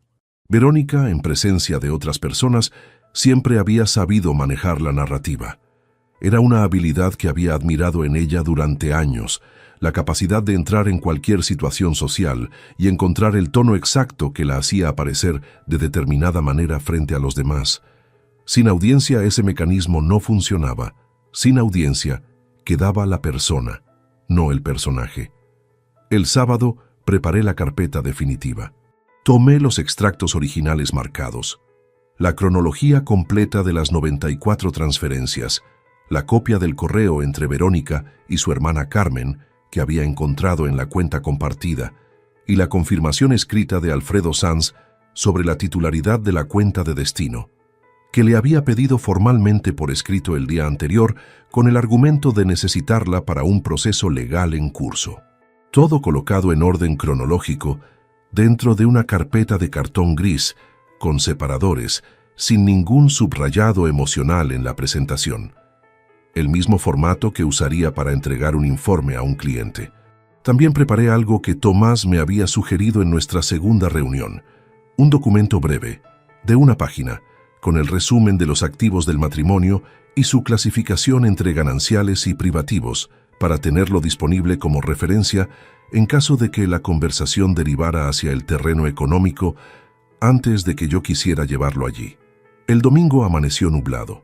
Fui a comprar el periódico por la mañana. Volví, tomé café en la cocina. Verónica estaba leyendo algo en el salón. Intercambiamos 4 frases sobre nada en particular con la naturalidad acostumbrada de esos días. A mediodía cociné algo sencillo. Comimos. Recogí los platos. A las 4:15 de la tarde, cuando Verónica se instaló en el sofá con el libro que había dejado por la mañana, y la casa estaba en ese silencio de domingo que ya conocía de memoria, fui al dormitorio, saqué la carpeta del cajón de la mesilla donde la había guardado la noche anterior y volví al salón. Me senté en el sillón frente a ella, con la carpeta sobre las rodillas. Verónica levantó los ojos del libro y me miró. Debió ver algo en mi expresión que no correspondía al domingo habitual, porque dejó el libro cerrado sobre el sofá a su lado sin que yo dijera nada todavía. Ese gesto involuntario me dijo que en algún nivel que todavía no había verbalizado ni quizás reconocido, ella sabía que ese momento iba a llegar. Coloqué la carpeta sobre la mesa baja entre los dos. «Tenemos que hablar», dije. Y la voz me salió con la calma de quien ha ensayado el control emocional durante días, no el discurso. El discurso no lo había escrito, no lo necesitaba, sino la temperatura exacta desde la que quería pronunciar cada frase. No la temperatura de la rabia, que eleva la voz y pierde los argumentos. No la de la herida, que busca que el otro reconozca el daño y casi nunca lo consigue.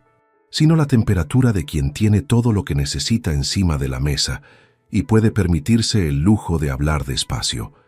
Verónica me miró sin decir nada. Esperó. Abrí la carpeta. «Voy a mostrarte algo», dije.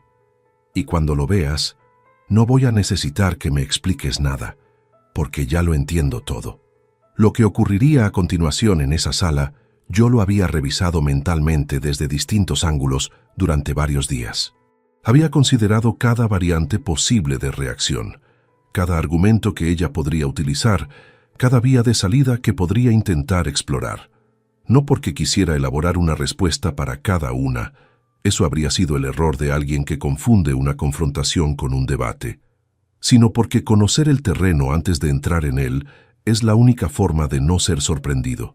Y Rodrigo Fuentes Valverde llevaba 28 años asegurándose de no ser sorprendido. Puse el primer extracto marcado sobre la mesa, girado hacia ella para que pudiera leerlo sin dificultad.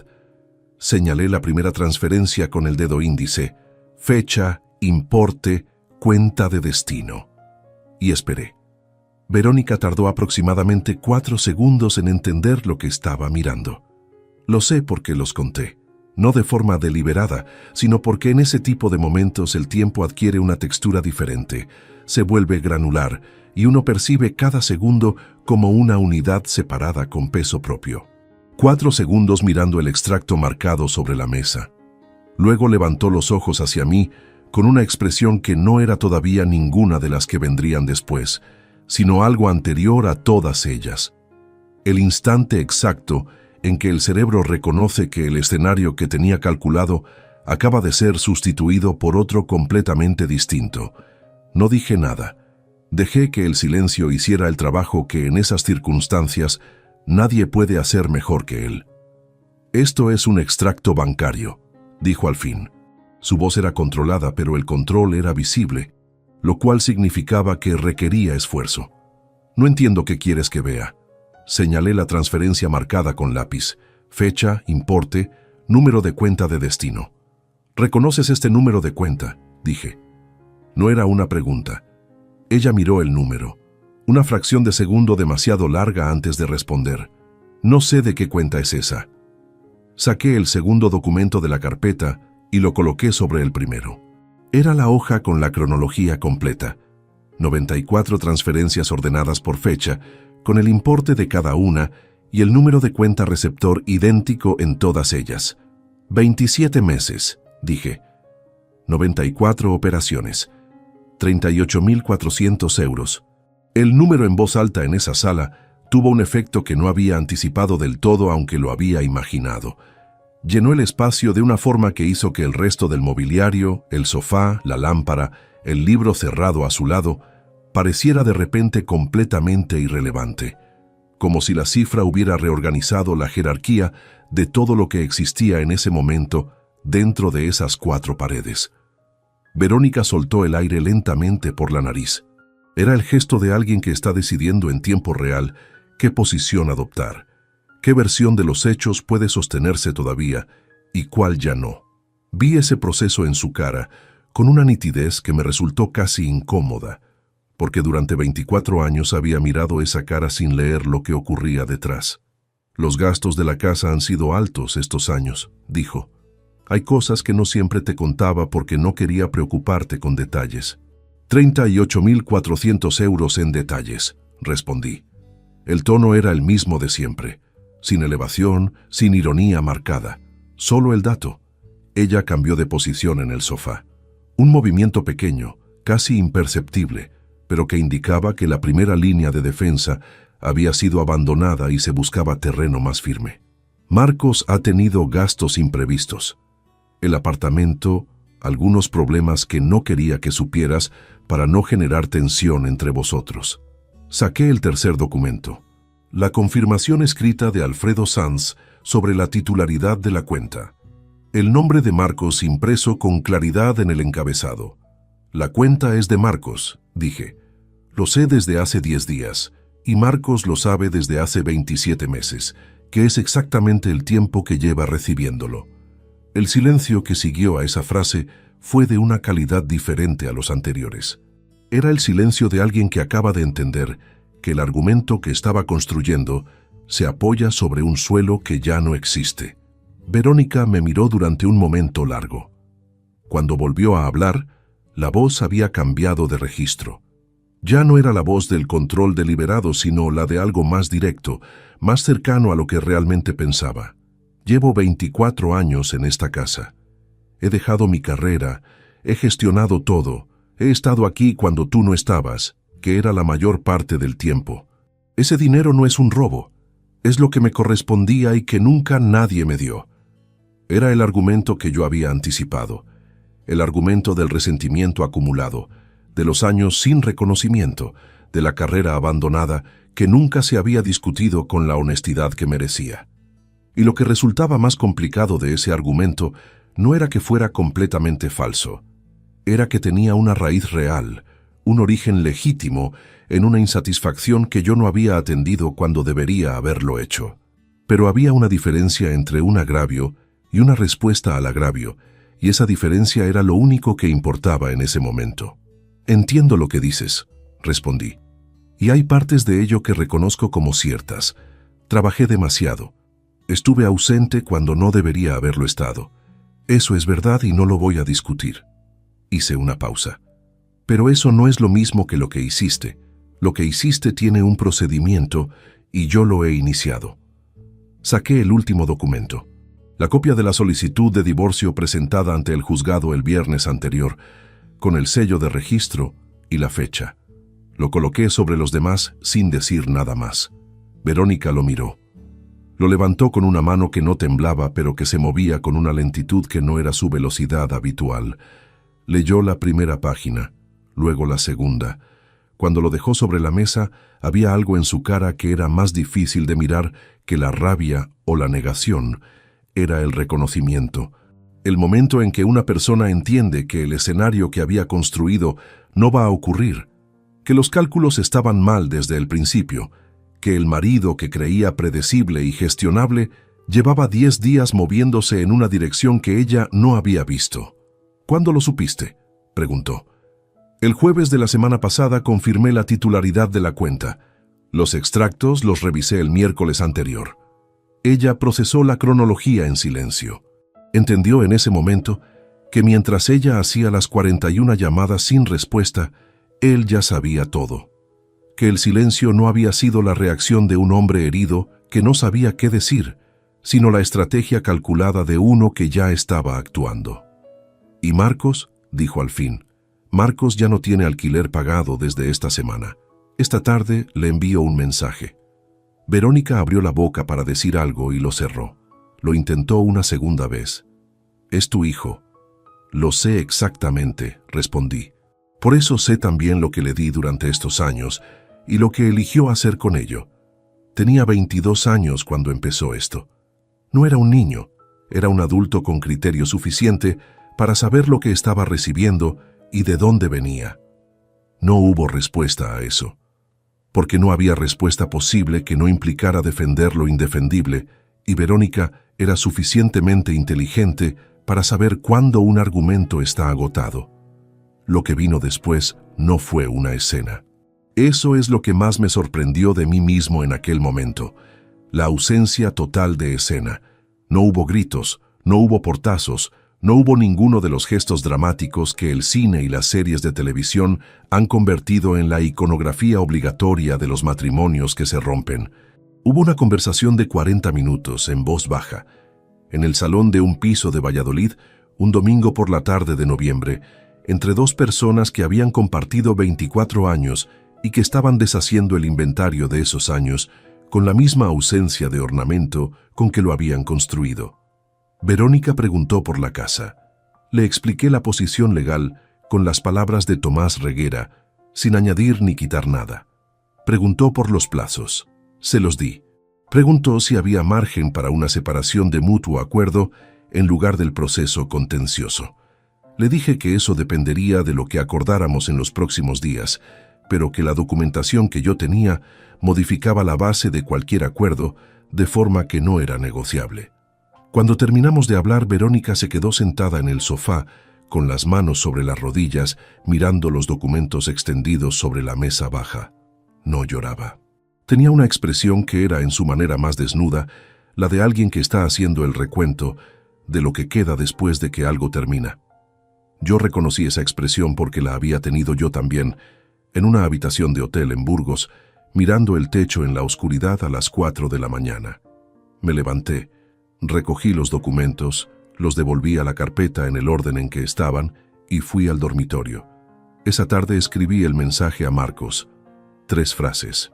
Sin encabezado afectuoso, sin insultos, sin el tipo de párrafo largo que uno escribe cuando todavía espera ser comprendido. El pago del alquiler de tu apartamento en Madrid ha sido cancelado con efecto inmediato. Las transferencias mensuales también. No voy a responder llamadas ni mensajes en un tiempo que no sé cuánto va a durar. Lo envié a las 6:42 de la tarde. Marcos llamó 16 minutos después. No contesté. Volvió a llamar 3 veces más en la siguiente hora. No contesté ninguna. No porque quisiera prolongar el castigo ni porque no tuviera nada que decirle, sino porque lo que tenía que decirle ya estaba dicho en esas 3 frases, y cualquier conversación en ese momento habría sido simplemente la oportunidad de que él buscara una salida que yo no tenía ninguna intención de ofrecerle. El apartamento de Argüelles fue desocupado 22 días después. Me lo comunicó el propietario por correo electrónico con una neutralidad profesional que agradecí. No supe a dónde fue Marcos, tampoco lo busqué. En las semanas siguientes, mientras el proceso legal avanzaba con la cadencia burocrática que tienen estos asuntos en España, me dediqué a algo que llevaba tiempo postergando sin razón concreta: ordenar mis cosas, no en el sentido metafórico, sino en el completamente literal. Fui a cada habitación de ese piso con criterio, y fui separando lo que era mío, lo que había traído yo antes del matrimonio, o adquirido yo solo a lo largo de él, de lo que era común o de lo que había llegado a través de Verónica. No era mucho. Soy un hombre con pocos objetos de apego: libros, algunas fotografías, herramientas de trabajo, ropa. En el dormitorio, en el lado de la cama que llevaba siendo mío desde 1996, había en el fondo del armario una caja de cartón con cosas de Marcos pequeño que Verónica había guardado con ese instinto de conservación que tienen las madres para los objetos de sus hijos: dibujos del colegio, alguna foto de cumpleaños, una entrada de un partido de fútbol al que lo había llevado yo cuando tenía 9 años. La miré durante un momento. La volví a cerrar.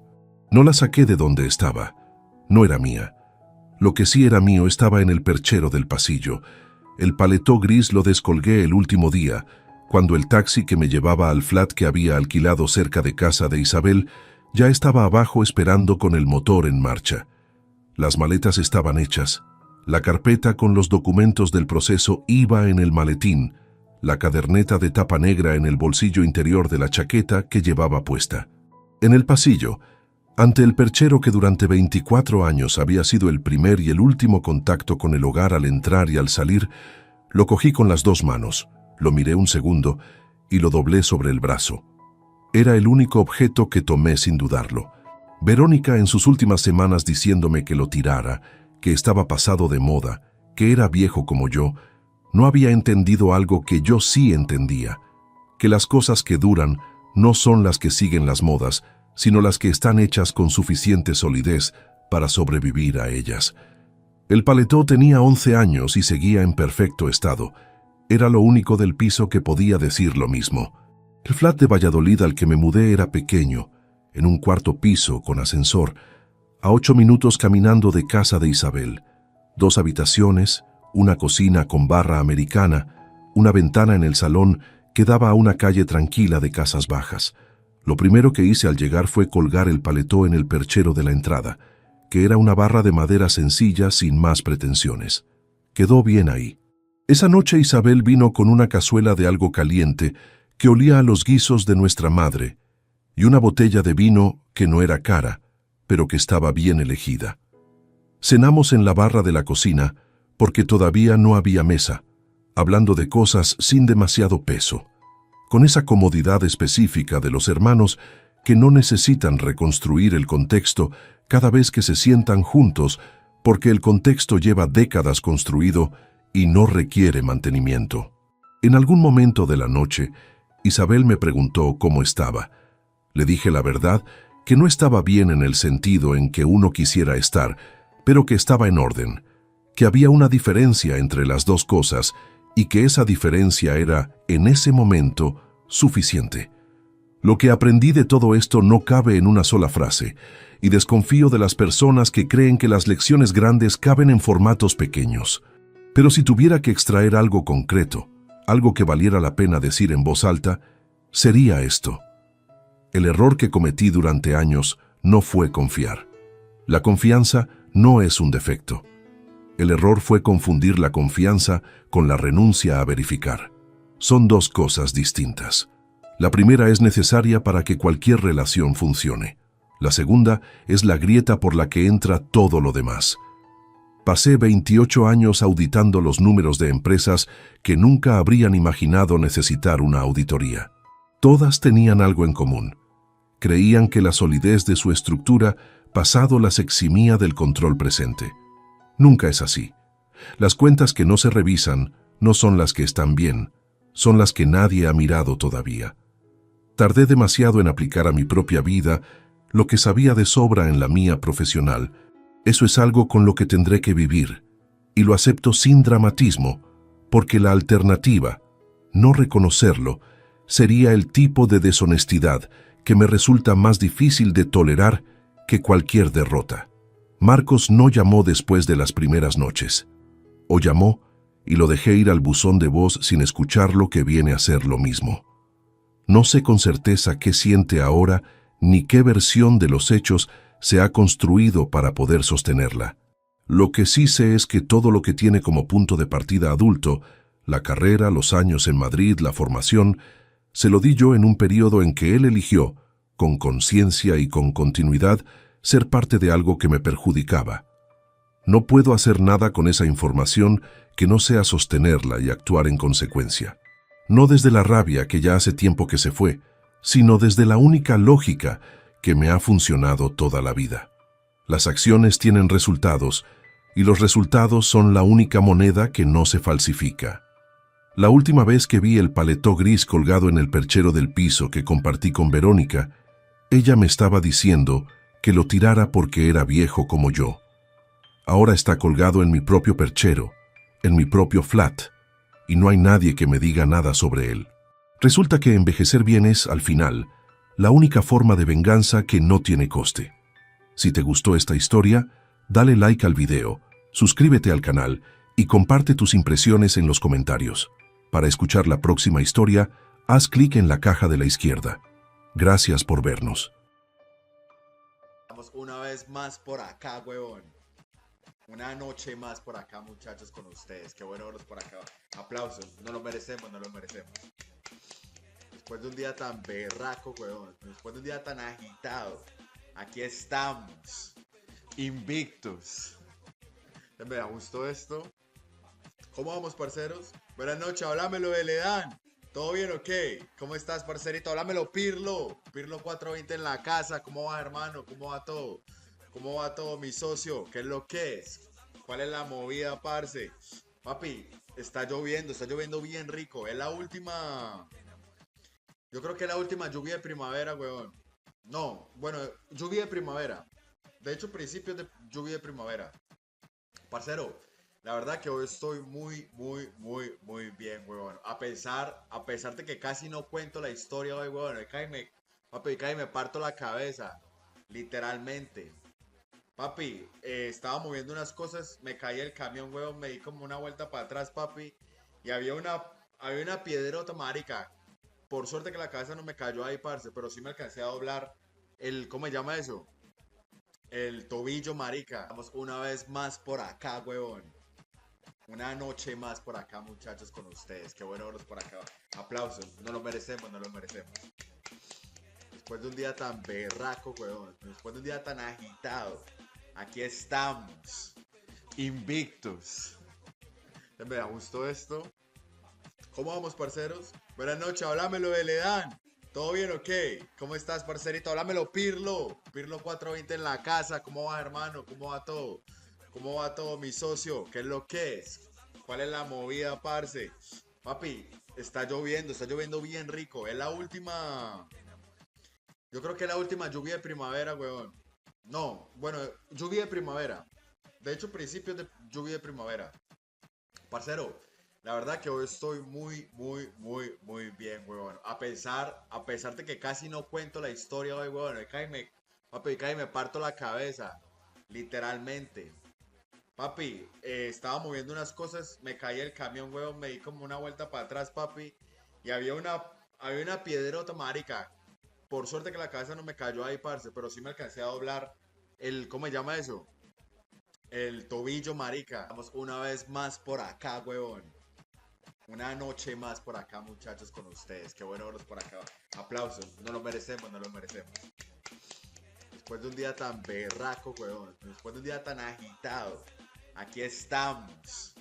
Invictos. Me gustó esto.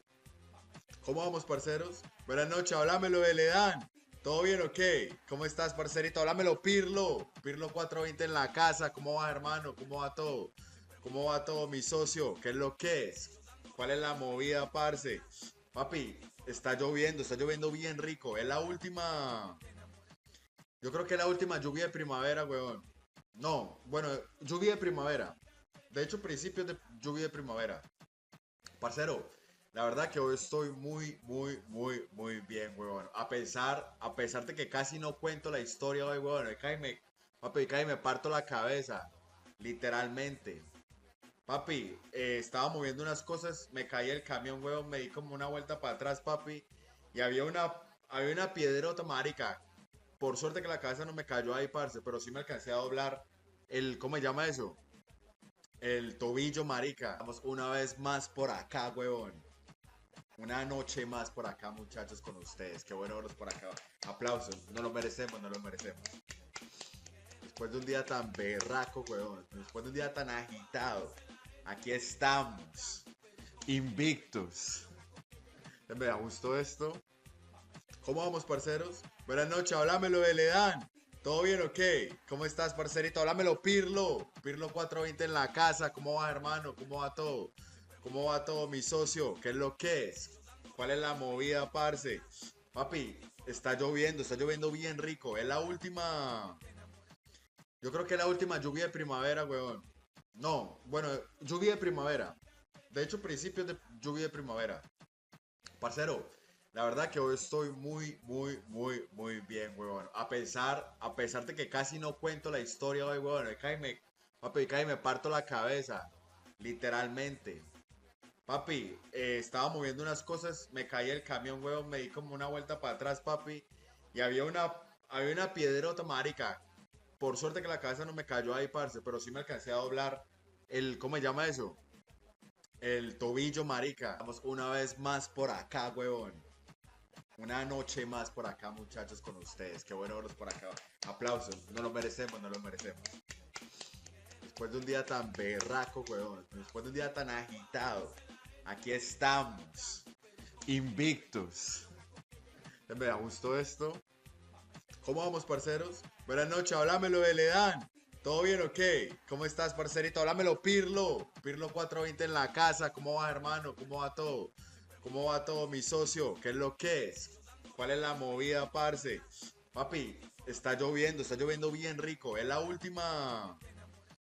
Yo creo que es la última lluvia de primavera, weón. No, bueno, lluvia de primavera. De hecho, principios de lluvia de primavera.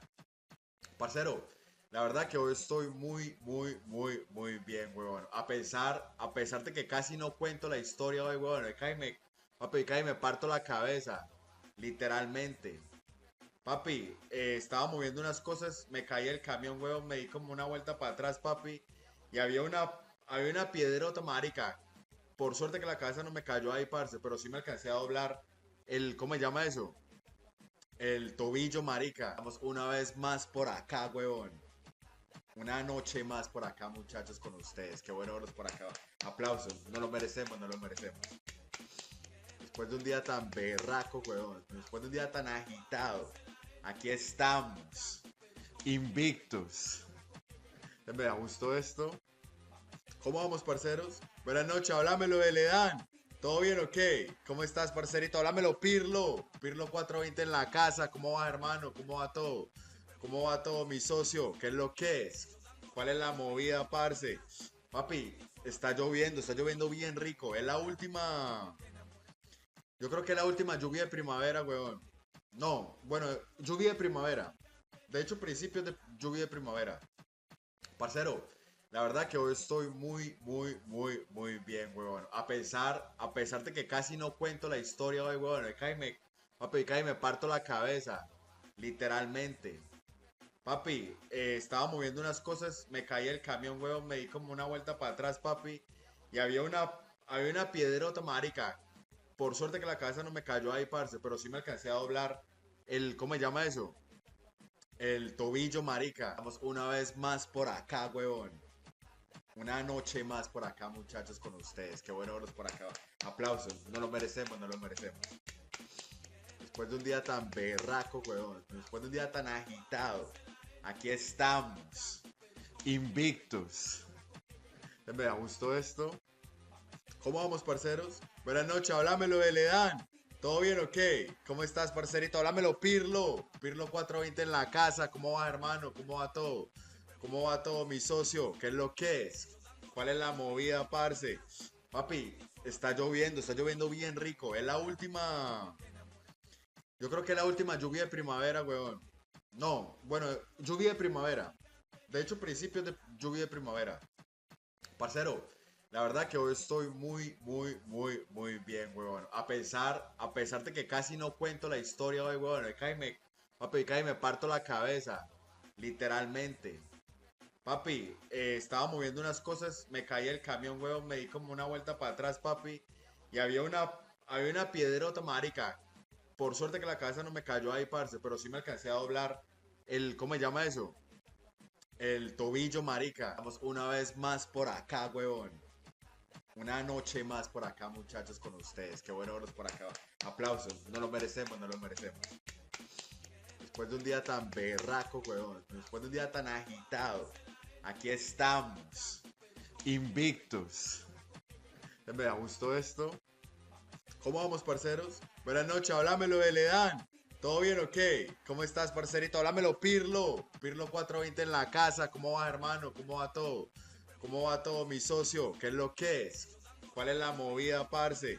Papi, está lloviendo bien rico. Es la última. Yo creo que es la última lluvia de primavera, weón. No, bueno, lluvia de primavera. De hecho, principios de lluvia de primavera. Parcero, la verdad que hoy estoy muy, muy, muy, muy bien, weón. A pesar de que casi no cuento la historia hoy, weón. Papi, cae me parto la cabeza. Literalmente. Papi, estaba moviendo unas cosas, me caí el camión, weón, me di como una vuelta para atrás, papi.